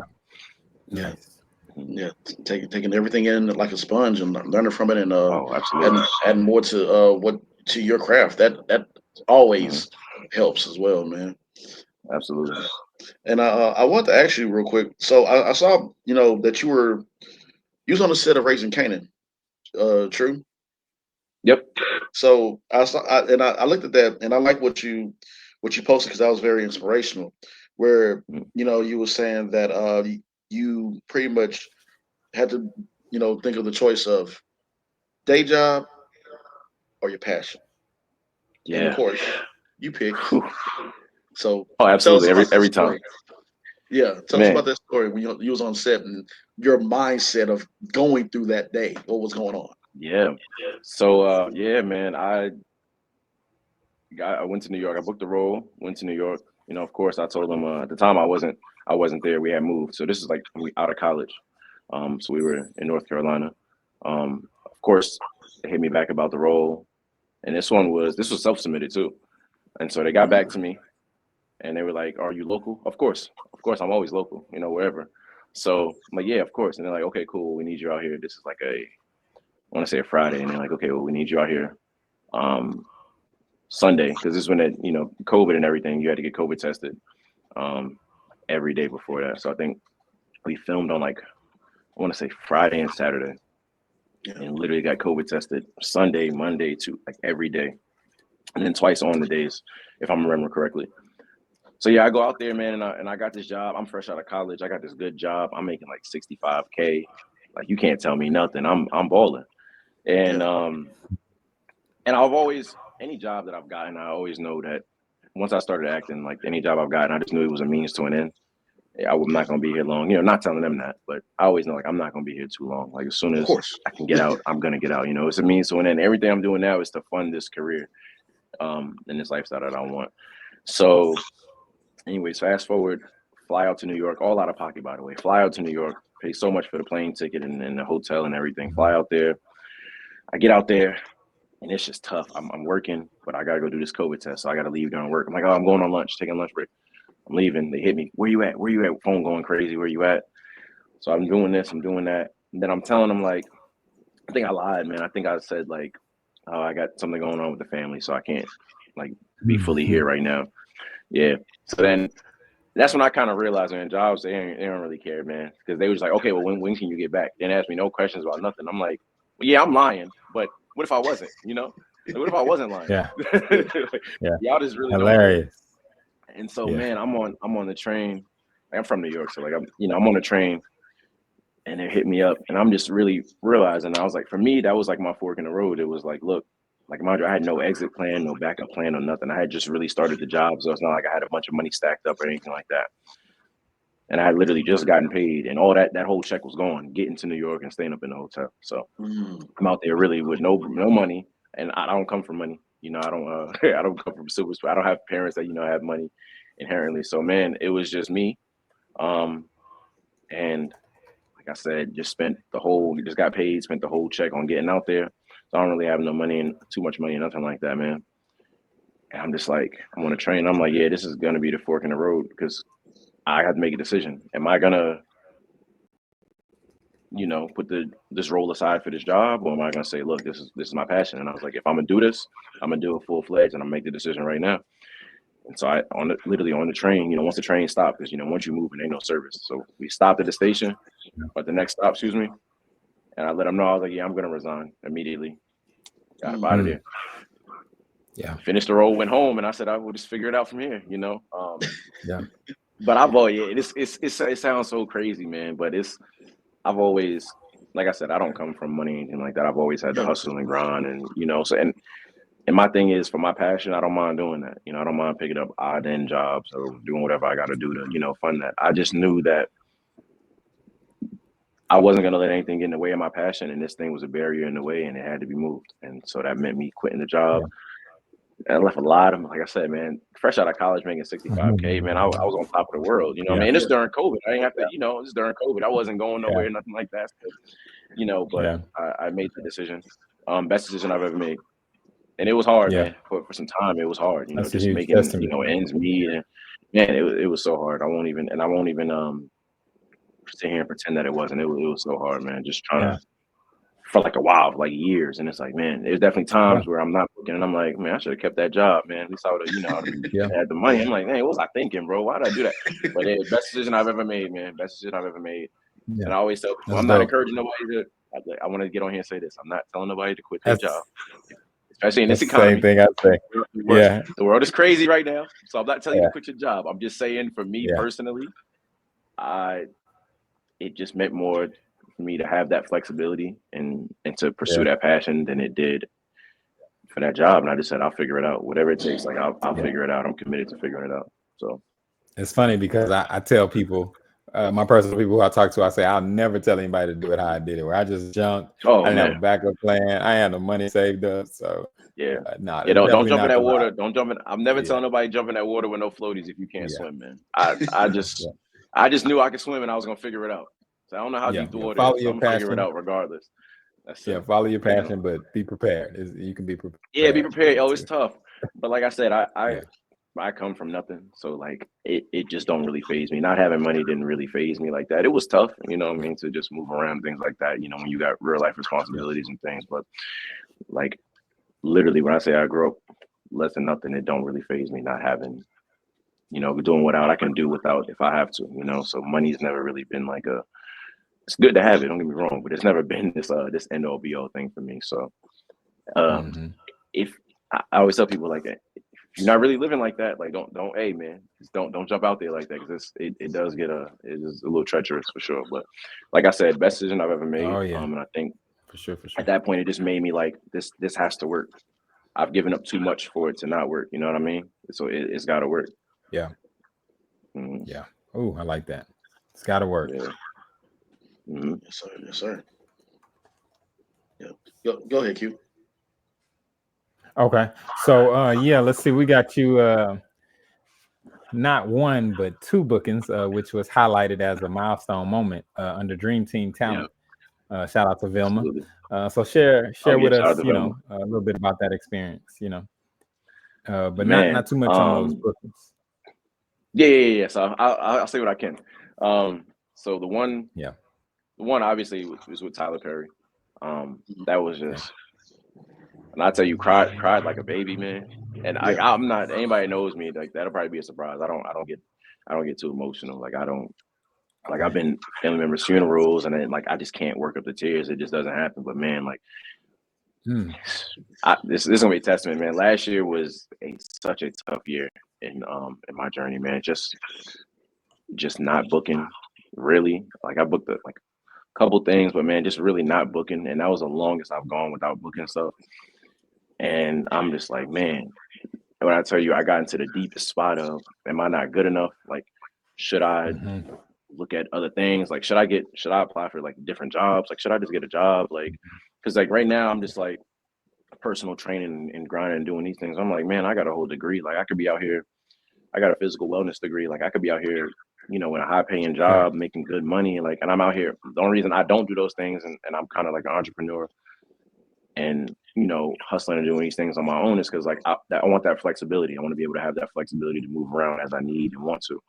I'm like, man, I could, if I'm not going to be booking, I'm sitting here not doing nothing. I could have just got a job, man, working, you know, a little office job, making a bunch of money, which really wouldn't make me happy. But that's just the headspace you get into when you're not really booking, man. And it's tough. And so I just kind of, beginning of the year, I said, yeah, look, New Year's Day, I said, look, this year, like, I'm locking in. I was like, it's got to work. It's got to be this year. I just, every year, I mean, I say it every year, like, this is the year, you know, this is my year that something big is going to pop. And I say it every year, you know, and that's just, I don't know if that's just my blind faith, confidence, whatever it may be, but I just, every year I'm like, yeah, this is going to be the year.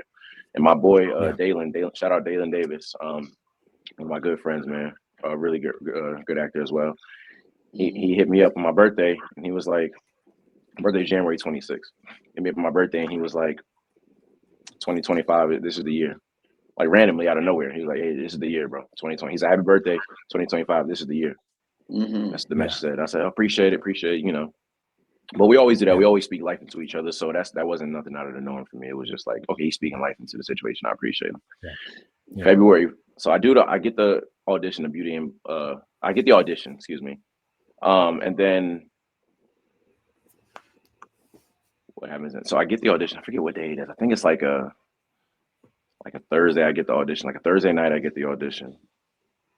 I get it in on a Friday. Get it in, submitted and everything. And it's like Tyler Perry. But man, when I tell y'all I've auditioned for Tyler Perry, like it's got to be like, and I've counted them like 12, 13 times since I've started acting. Man, it was just like, oh, okay, well, here we go. Like, and it's always big when it's Tyler Perry, don't get me wrong, but it's like, okay, like I used to get them and be like, oh my God. So now it's like, all right, this is dope. Another Tyler Perry audition. This is dope. It's good. And George Lott with the Wool Agency, man, he always tells me, like, I'm like, man, they keep sending me auditions, but they're not booking me. He was like, it's a good thing that they keep sending you auditions. And I was like, I don't think they like me. He was like, they're literally sending you. What are you talking about? They're literally sending you auditions. Okay. I'm like, yeah, well, they're not booking me. He was like, well, clearly they see something in you. They keep sending you auditions. And I was like, yeah, it kind of makes sense. I get it, but you ain't really trying to hear that when it's like, book me, man. I'm not trying to know that. Book me, man. Like, please, like, come on. So, but I do the audition. And I'm with my reader, and she's like, she watched Beauty and the oh my God, I keep saying that. Sorry. But I don't know if I can say it or not. But anyways, she's telling me to like do the audition. Appreciate it. She's like, do the audition this way. Do it this way. So I actually did the first couple takes. And she's like, my reader Aaliyah, she's like, is it for this show? And I'm like, yeah. She's like, oh no, we gotta do this differently. I was like, what you mean? Because she's more now. I've seen it, but like I hadn't watched the whole season, and so she's like, no. Like I watched the show, like I know like what it's looking for, and usually I'm like, I got this, but I listened to her. I was like, you know what? All right, cool. Like I'm gonna go ahead and. She was like, this is the tone of the show. She was speaking more towards the tone of the show. I was like, okay, cool. Redid the takes, 3 other ones out. I don't know. Something just told me to listen, and so I redid the takes. And she's not an actor at all. Like she's not an actress, and she's a doctor, and so it was just crazy. But she was like, nah, like do it this way, like in this tone. Like this is the tone of the show. Do it this way. Yeah. And she's always a real cool about it. She's like, do you want my advice? I'm like, yeah. And she told me that. I was like, all right, cool. Threw the other takes completely out. And I thought they were really good takes. Throw them out completely. So I'm gonna redo it. Did it in that tone. Cool. This is on a Friday morning. Submitted it. Got it off. All good. Yeah. I think Monday morning or Tuesday morning, Vilma hits me up. And she's like, hey, you get the check avail. I'm like, oh, okay, hold on. Yeah. I've gotten one from them before. Between Kim Coleman and Raven. I've gotten one from them before. I've gotten like 2 check avails from them before. I'm like, okay, this is a good sign. But still, I'm not getting my hopes up because I don't want to be disappointed. You know what I mean? So I'm like, okay, cool. Everyone was like, hey, are you available? Are you a local hire for here? Of course. Like, and I have family in Atlanta too. So I'm like, I'm always out there in New York, LA. Like I'm always all over. So I was like, okay, cool. So are you available? Tell her everything. Yeah, cool. Boom. So then that was Monday. That was Monday morning. Cool. Wednesday morning, she hits me back again. And the email comes up and it says check avail. And I'm like, okay. So I read the email. And she's like, hey, they want to check in with you again and just confirm everything. So I confirm again. 5 minutes later, she hits me back. And the subject line says booked it. Nice. And I just kind of sat there just looking at it for a minute. Yeah. Sitting there. I mean, just boohoo, crying, just because. Not even like, oh my God, I did it, but it was just like, okay, like I've been doubting myself. Like, am I really good enough? Like, am I enough for these roles? Like, I'm good, but am I good enough? Is my acting strong enough? And do I, it's just like what am I not doing right? And so that was just validity. That was all the validity I needed and the validation I needed to just be like, okay, you where you supposed to be.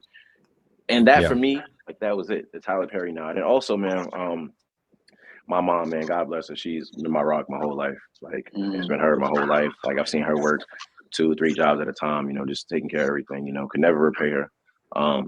Could never do enough to repay her, man. And the biggest thing since I started acting, she was like, before, and she young, so she just saying it, but she's like, before I close my eyes, for the final time, I need to see you work with Tyler Perry. That's my dream for you. I see it for you, and that's nice. My dream for you. Nice. And so it was just thinking about all that, and like she literally would be on Facebook messaging Tyler Perry, emailing, Twitter, Instagram, DMing. I said, listen, emailing. I said, listen, I want you to understand. I appreciate it. Tyler Perry's not seeing any of these. I promise you, he's not seeing any of this, and I appreciate it though. And I was like, I don't know, like you or he is gonna see it. And he's like, you're getting on my nerves. I'll never put this onto anything, actually. So which he's not. He's such a good dude. He's such a good dude, man. But so I'm just doing all that. So just all that encompassing. Told her, she's crying. The day I booked, went over to see her. We just embraced each other, just boohoo crying, man. It was so crazy. Which is like, it was just that for me, it was just like I did it. I was like, if I don't book nothing else, man, like that's amazing. You know, being able to do that for my mom and her being able to see that, it was just everything, you know. And then just getting to work with Tyler Perry, man, like that's such a dope experience. Like I know people that have been acting forever, and they're like, "Yo, what? Like I've been trying to work with Tyler Perry forever." Like, and it's just like I said, it's another one of those things where it's like I don't take anything for granted, bro. Like I'm so appreciative. Shout out to Kim Coleman, Raven, everybody, you know, just everybody that was a part of this Vilma. Just everybody, man, that's been there supporting. I was gonna say, break some myths for us if you could, just a couple, you know, about working with Tyler Perry. What's that experience like, or what did you expect? So you hear him, man. The noise you heard, and then I don't know where it comes from. I don't know where it comes from. I won't lie to you. So the biggest thing I heard was, he's a writer, so he don't like you to deviate from lines. You can't deviate from no lines, you know. Yeah. And I like to, man, when I get into a role, I like to get into the role. So if I'm reading the script and I'm like, I don't think he would say it like this. Like I like to change it up a little bit. I've always been allowed that flexibility. They've always been like, oh, I like that you did that. Like, yeah, continue that way. And I've always been allowed that flexibility. So when I tell you I was so nervous, I'm like, man, I don't want to piss Tyler Perry off. Like I ain't trying to, you know, ruffle no feathers or nothing. Like I just got out here, you know. And everybody's like, man, he can be me. But when what I realized was, man, because I actually went back, because like I would hear these things from other people, and then after I filmed with him and we, you know, shot with him and everything, I went back and asked him, I'm like, have you ever worked with Tyler Perry? And they're like, nah, I just heard things.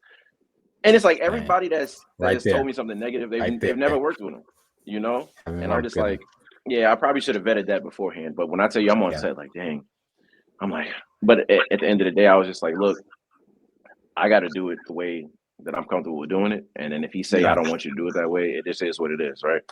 It's like, I got to be me. So I went into it and I think I changed a line or something. And he was like, I like that.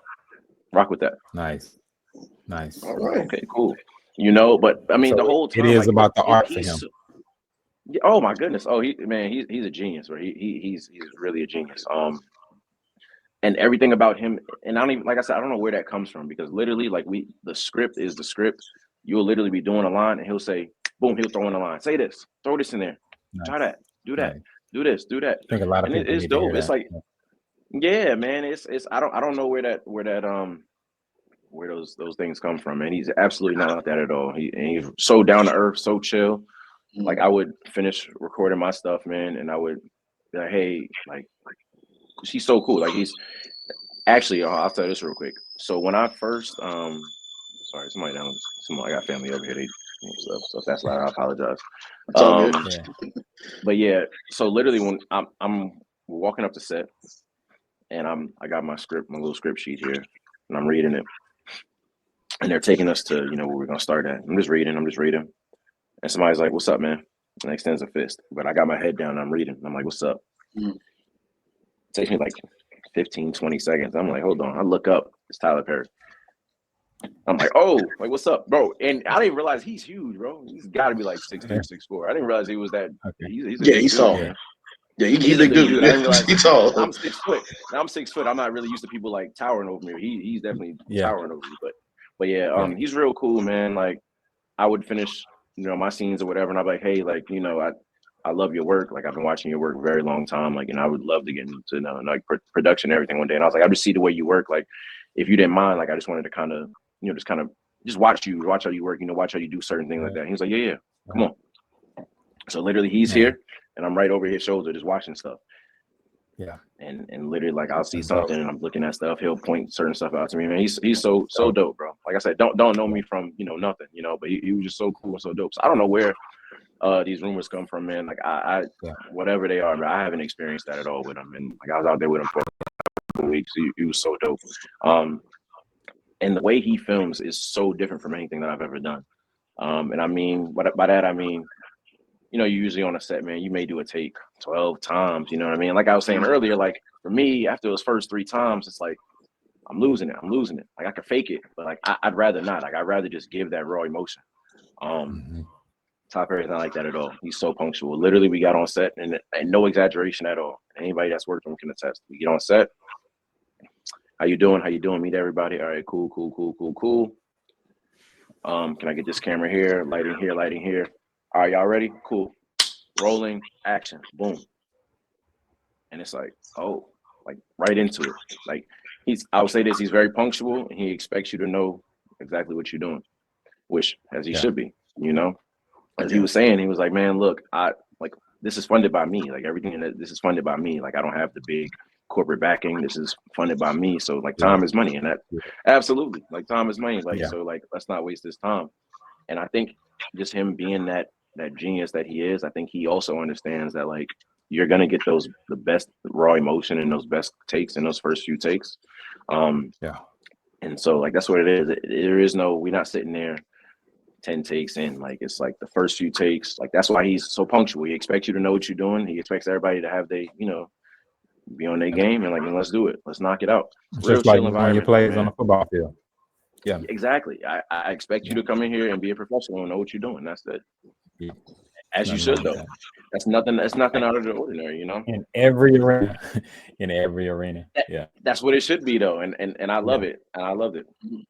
Man, and like I said, it was the first time working with him, but it was just everything was just so into the take, out the take, into the take, out the take.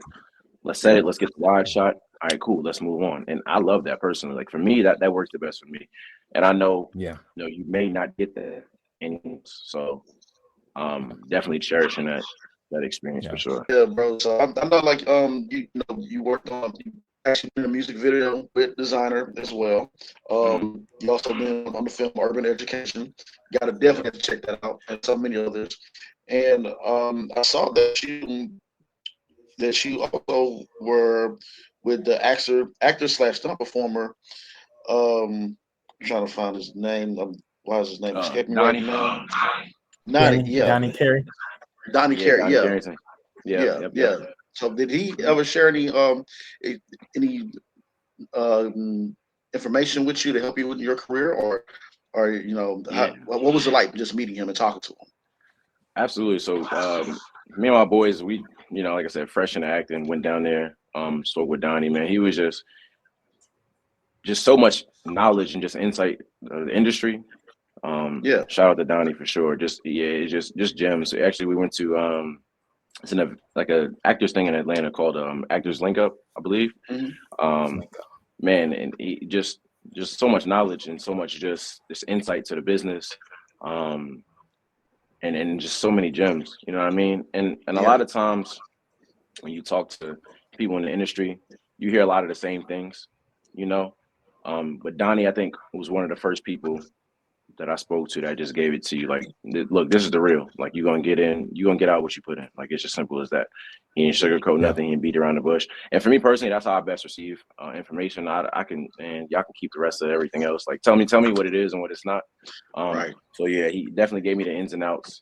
And Donnie told me, man, he saw me. He was like, man, I could definitely see Michael B. Jordan type path. I said, hey man, hold on, don't tell me that, man. He definitely gassed my head up, man, for sure. Yeah. I said, hey man, hold on. So absolutely. Yeah, that's always cool to meet others that are up there. He has an amazing career as well, working on Black Panther. Man, yeah. And I think Suicide Squad, so many others. Baby Driver, they can see his IMDb. The man been putting in work for over the years. So Donnie's been in everything, man. He was in Creed too. He was on Creed. So Donnie's been in everything, man. Mm-hmm. Yeah, it's always dope to meet others that are that up there at a certain level, certain tier, and giving you the real raw advice that you need to get you to absolutely.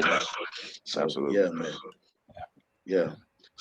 So let me ask you, what has been some of the worst advice that somebody's giving you and some of the best advice somebody's giving you? Oh man. So I will say this. The best advice I would say is so George Lott, man, he's talked to me a lot of just early on in my career for sure. Like he was the person that he just gave me like that confidence, you know what I mean? Like he sat there and did meetings with me, didn't charge me a dime. And this is when he was just starting the WOA agency, and it's become so big and so crazy, man. He got so much going on, and it's like he's been like a mentor to me like every step of the way, even to this day. Like I just spoke to him yesterday. He's so cool. He's so dope, bro. Real down to earth. But he was literally just telling me like, these are my plans. This is what I'm gonna do. And he was like, look, man, like I see you on this type of career path. He was like, just stay true to yourself and just, you know, like pretty much just put in the work but more than put in the work, he's like, you gotta have a plan, you know, plan this stuff out, figure out what you want to do, how you want to do it, and like how you want to navigate this space. And he was like, you have everything you need. He was like, get the fundamentals down, you know, of course, like the fundamentals of, you know, acting and everything like that. He was like, but then just, he really was the first person that I guess like my first mentor, I would say, in acting, you know. And I mean, every conversation, he's gave me so many gems. Like I said, even to this day, like literally yesterday, he just put me on game about something else. So he's just, like I said, never charged me a dime for it. And so like, I could never, like, you could never make me hate George Lott, man. He's done so much for me. Just really the biggest thing he did though, man, was just instilling that confidence in me, you know, because I was like, I want to be an actor, but I was like, I don't know how far I can really take this. I know where I want to take it, you know. He was really the first person to tell me like, nah, you can really like take this further, you know, you can really like push it. You can go as far as you want to go in this. It's going to determine, you know, the work that you put in. And so shout out to him for that. That I think that was, and that's the biggest thing I think in my career, just somebody giving me that confidence. It's like, okay, well, like somebody that's in the industry, like telling me like, yo, you got what it takes. Like you can do this, like go do it. So yeah. Oh, and he's so like straightforward. Like it's no nonsense with him. Like he's straightforward. He's gonna tell you what you need to hear. Like whether you want to hear it or not. There's been times where I'm like, I literally told him, I was like, dang, you just kind of crushed my spirit a little bit with that one, but I appreciate it, you know, for sure. And he's gonna tell you exactly what you need to hear. And so I definitely appreciate him for that. Absolutely. I know I talked to somebody about that one time. Like I appreciate the honesty because we do need to hear that sometimes, even though it does kind of like dang man, that's kind of harsh right there. But we do need that true honesty because you know they care and they don't want to see you go down a certain path. And that took me a while with some people. I was like, dang man, you gotta, all right, bro. But yeah, like dang, I'm like the coach. I'm like. Read the message. I'm like, dang, George, you ain't have to. All right, I want the honesty, but dang, you know. But it's what I needed though, and I work. Like I said, I work best off that anyway, man. I've never really been one for the. Oh well, you know, like what do they call it, the sandwich method? Where they're like, oh well, we're gonna tell you what you did good, tell you what you did bad, and tell you what you did. Just tell me what I need to improve on. You know what I mean? Like give me my flowers as well. I appreciate that, but more so like I need to know what I need to improve on. I'm such a I'm a forward thinking person, so like. Tell me what I need to work on so I can take this home with me and I can go work on it. You know what I mean? Dope. Yeah, absolutely. Yeah, so I'm not a fan of anybody or the people looking at my work, especially that I know I could have did better and like, oh yeah, cute, great job, clap and applause.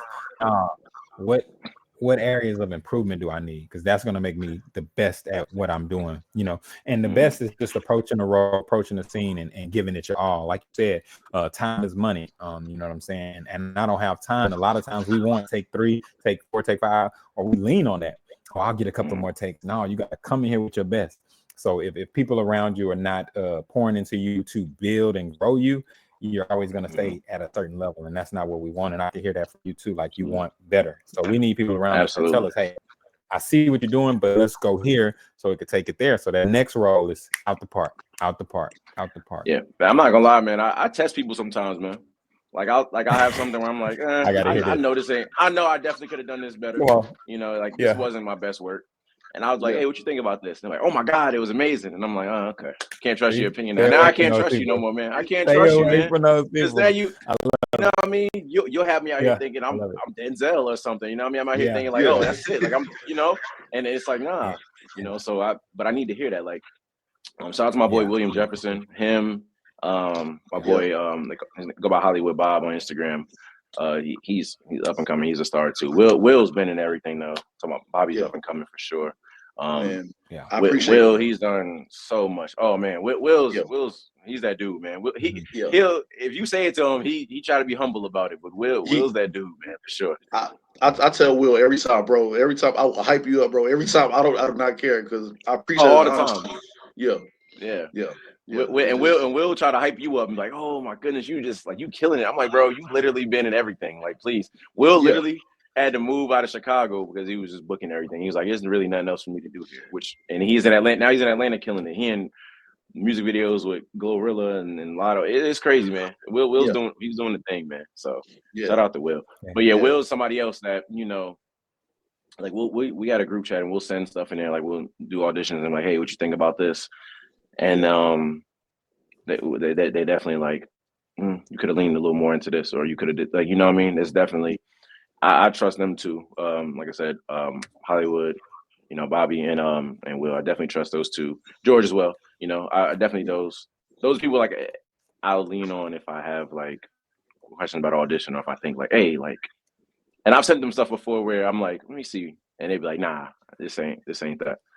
Or I've seen better from you, and it's like, okay, all right, bet. Yeah, I know I can, and and all three of them have helped me with auditions before, so they know like the work I can do and stuff. Actually, the role I booked, and man, I can't wait until I can speak on it, man. It was just a blessing. I actually booked it. I did the audition. So like I said, I auditioned for that one. Going back to the Tyler Perry thing. So I got the first check avail for Tyler Perry on that Monday.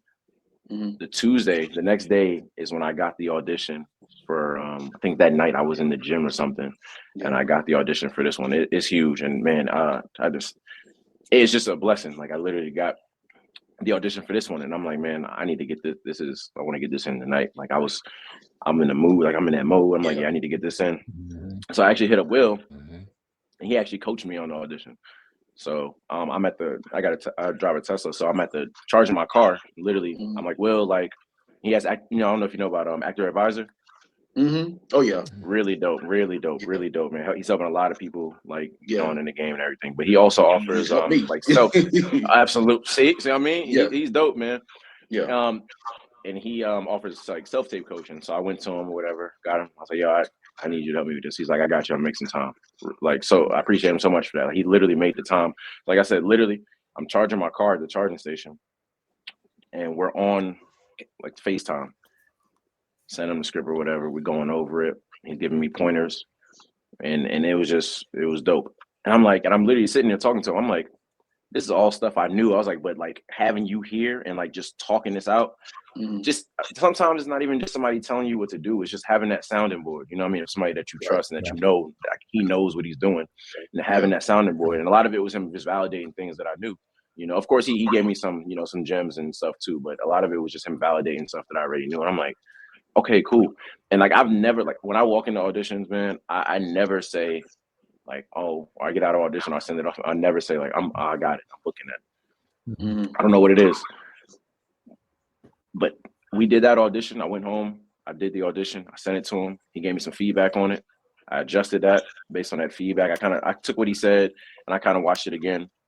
Cause like, everybody that I go to, like I take that opinion in, but at the end of the day, it's gotta be you. So like, if I feel like, I get that advice, he gave me some advice on it. I thought about it and I was like, like that was good advice. I was like, but I kind of like the way I did this. So I stuck with this, but then I did tweak something based on what he said.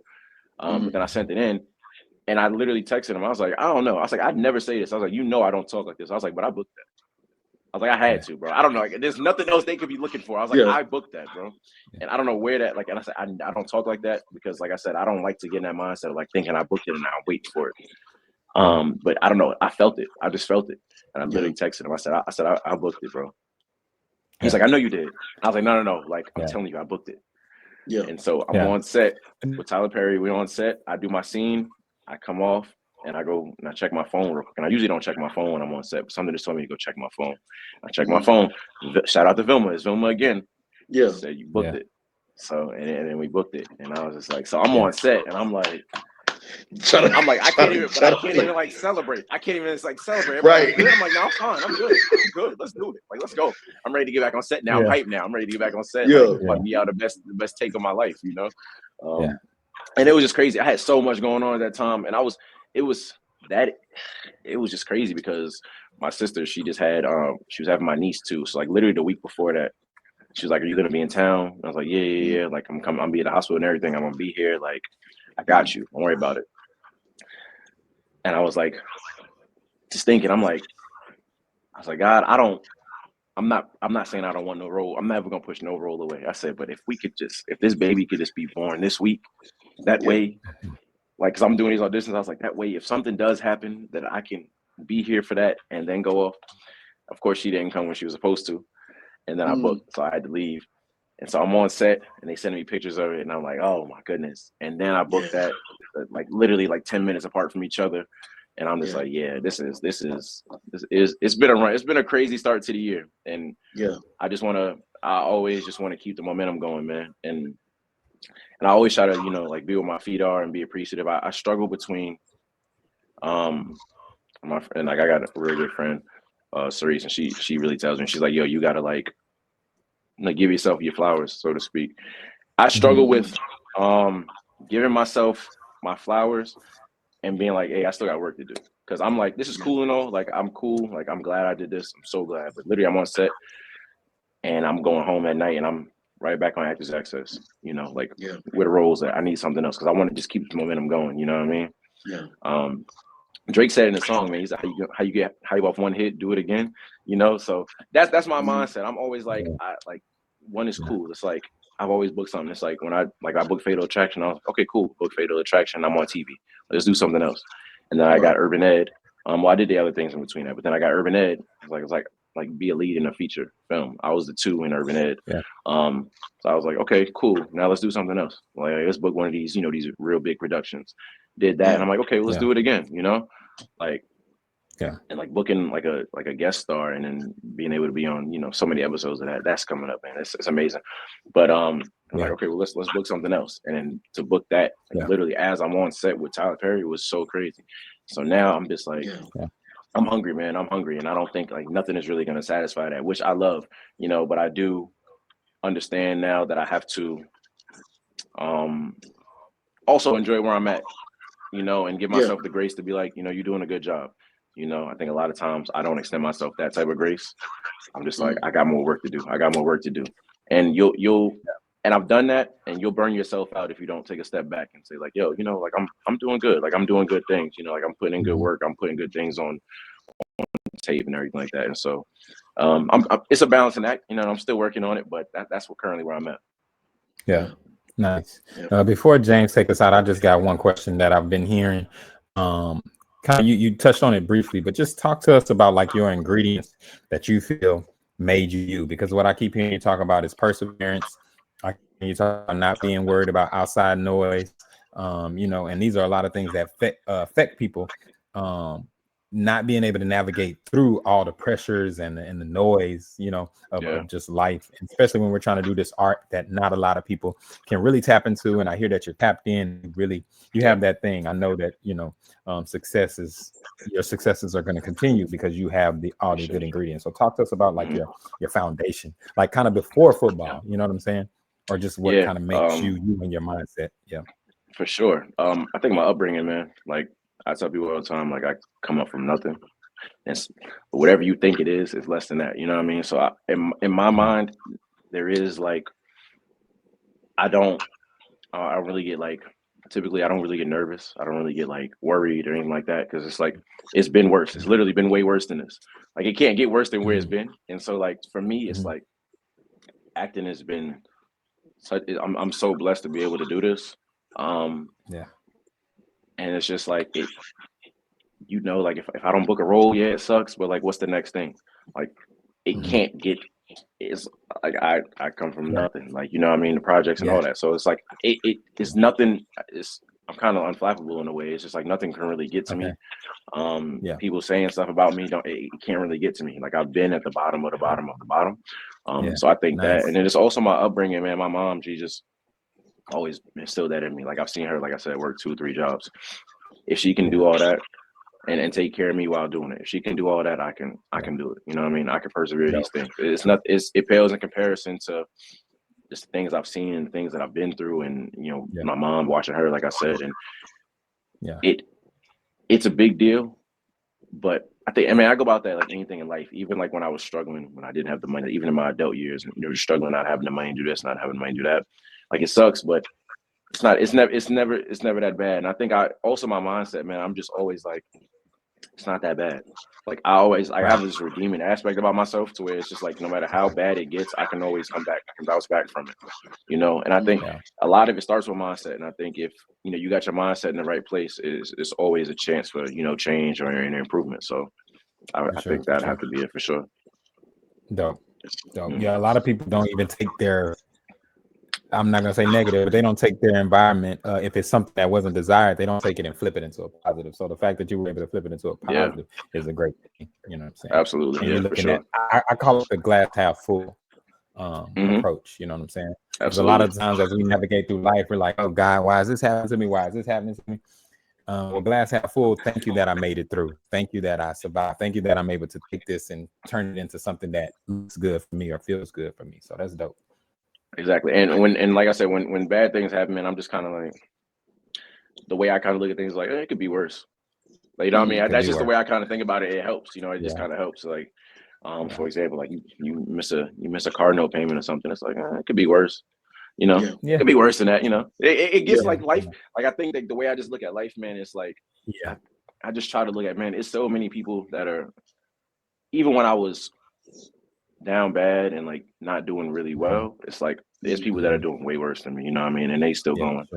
For sure. Like I see people all the time that just persevere, and like I got people still, that are like, not doing great. And it's like they're still pushing through, they still persevere. It's like it can get worse. Like when we feel like we can't make it, we still make it a few more steps. It could be, you know what I mean? I can go a little bit further. Like I can push a little further. And I've always just think like I try not to think, oh, this is bad. Like instead of saying like, dang, this is so bad, I kind of think like, dang, I'm fortunate that it's not that. I'm really blessed that it's not this bad. I'm really blessed that it's not this bad. Like it could be this. I'm glad it's not that. You know what I mean? So like I said, it's mindset, and I don't want to make it seem like I don't go through things or like I don't have times where I'm down about stuff. You know what I mean? Because that's absolutely not the case.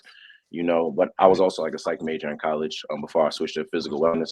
So just I know everything. A lot of it is mindset, and so that's just my mindset. Just having like, all right, cool. Dang, that sucks. What's next? Let's do it.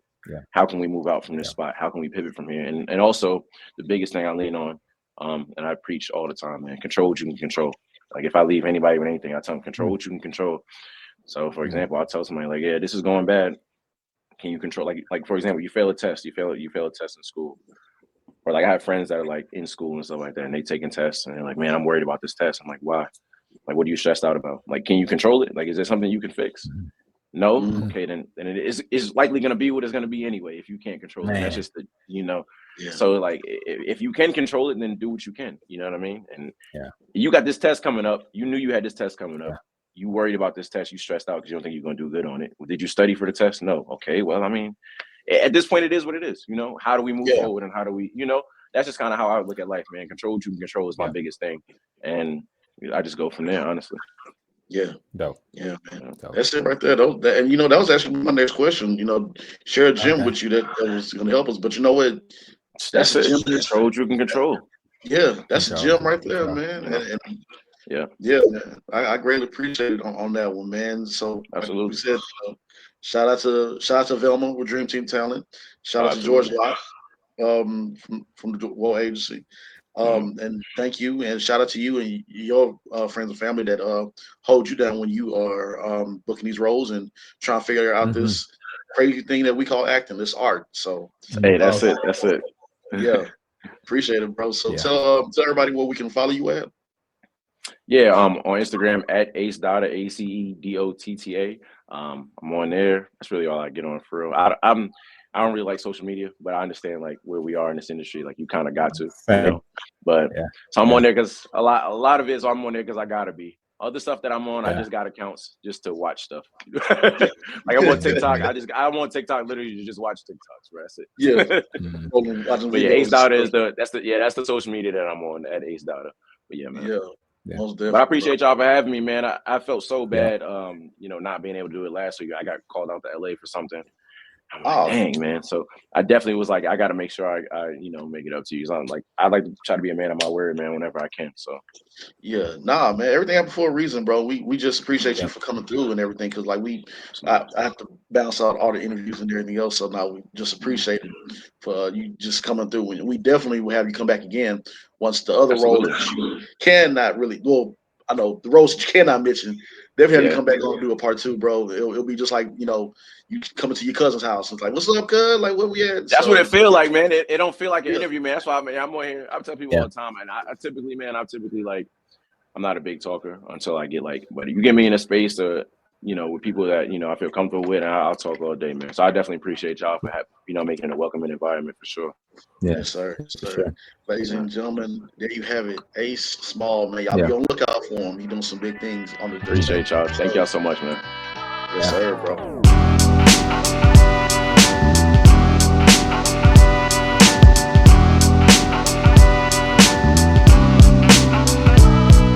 All right, ladies and gentlemen, welcome back to this Acting Up Show. Now, we like to always give a shout out to the people on the independent scene. And this is another one that you can check out for yourself. And this is our press play trailer of the week. And the movie that we want you to check out is called Through Sickness and Hell.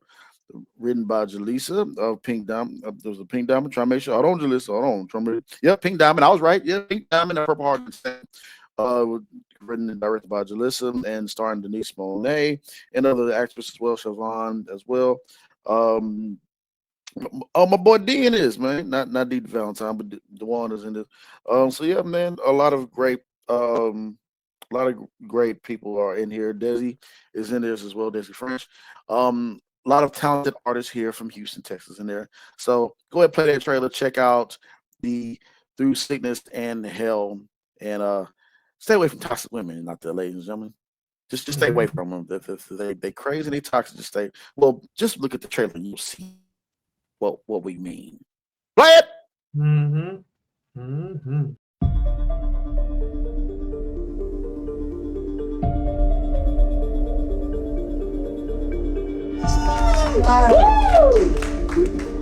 Wow, that smile says it all, my guy.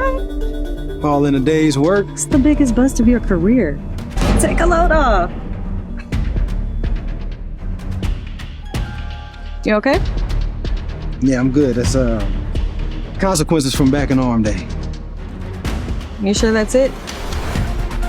I'm sure. And where have you been? Work. This late? He's probably out with Eleanor trash.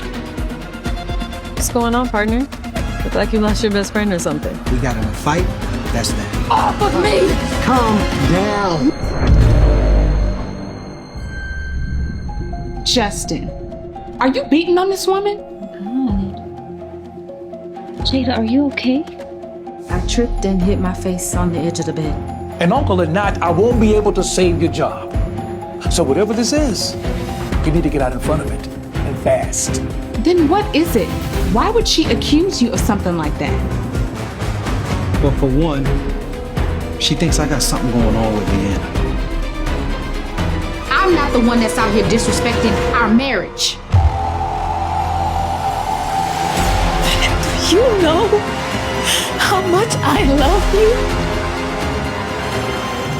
'Cause you can't know how much I love you, Justin. Jada, baby. Don't Jada, baby, me.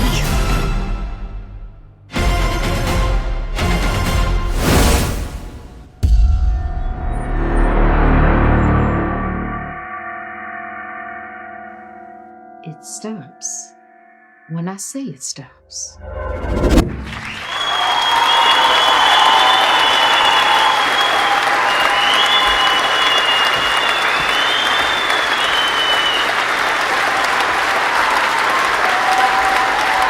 All right, man. Round of applause, man. We are finished. We are done for the show. We appreciate y'all for coming in, checking out the show as we race to 1K subscribers. Also, want to add, we have an interview that is out there, a spotlight interview with Ace Small. Now, this was a interview with everybody was crazy busy, so had to readjust. But I want to shout out to my brother Q, Quazine, for coming through, for holding it down, to help me out in that interview. It was a really great interview. Ace shared about a lot of things about his work in football. He was college football, and how he when the acting bug bit him, got acting, TV shows he a part of, working along with Tyler Perry, all that and more. Very inspirational interview. And he's still going forward, man. He's still doing some good things. And he also said that once a couple other shows drop, he definitely will come back. So you don't want to miss that spotlight interview with Ace Small. So with that being said, Mike, you got anything else before we get out of here? Yeah, I gotta send a very special happy birthday to a very special person in my life. My wife's birthday. Well, by the time when this show airs, it's gonna be Tuesday. So her birthday would have been on Sunday. She'd be but anyway, so and birthday on the 23rd, and our anniversary is on the 24th. We've been married since 2008. Well, no, I'm sorry. We've been together since 2008. We've been married since 2012. It's been a long time, dog. So I done lost count. They said, "How long you been married?" Man, we've been married since 2012. You do the math. But yeah, man. Yeah. You do the math. Well, I'm sorry. I was laughing at you like Mike said. He's married. He in the game. He ain't worried about all what y'all talk about. Yeah. You know, the first couple of years, they be like, "Oh, we've been married since 5 years now, 4 years now." But when they get down to the tens, it's like, "How long you been married since 2012?" long time. So shout out to us and happy birthday to her. Yes, sir, man. Shout out to the wife, man. Happy for y'all. Happy birthday. Enjoy yourselves. So other than that, man, that's gonna do it. I have positive note for y'all. Let me see. The devil be busy when tax season comes. Just make sure that you watch your ass. That's all I got. That's all I got for you. That's all I got too. Hey, that's all I got. I'm just saying, he be busy when tax season come around. There's always something going on around tax season. Always something going on around tax season. Always something going on. Always something going on. Oh man. Well, we appreciate y'all. Like, share, comment, and subscribe, and we'll see y'all next time on the Just Acting. Peace.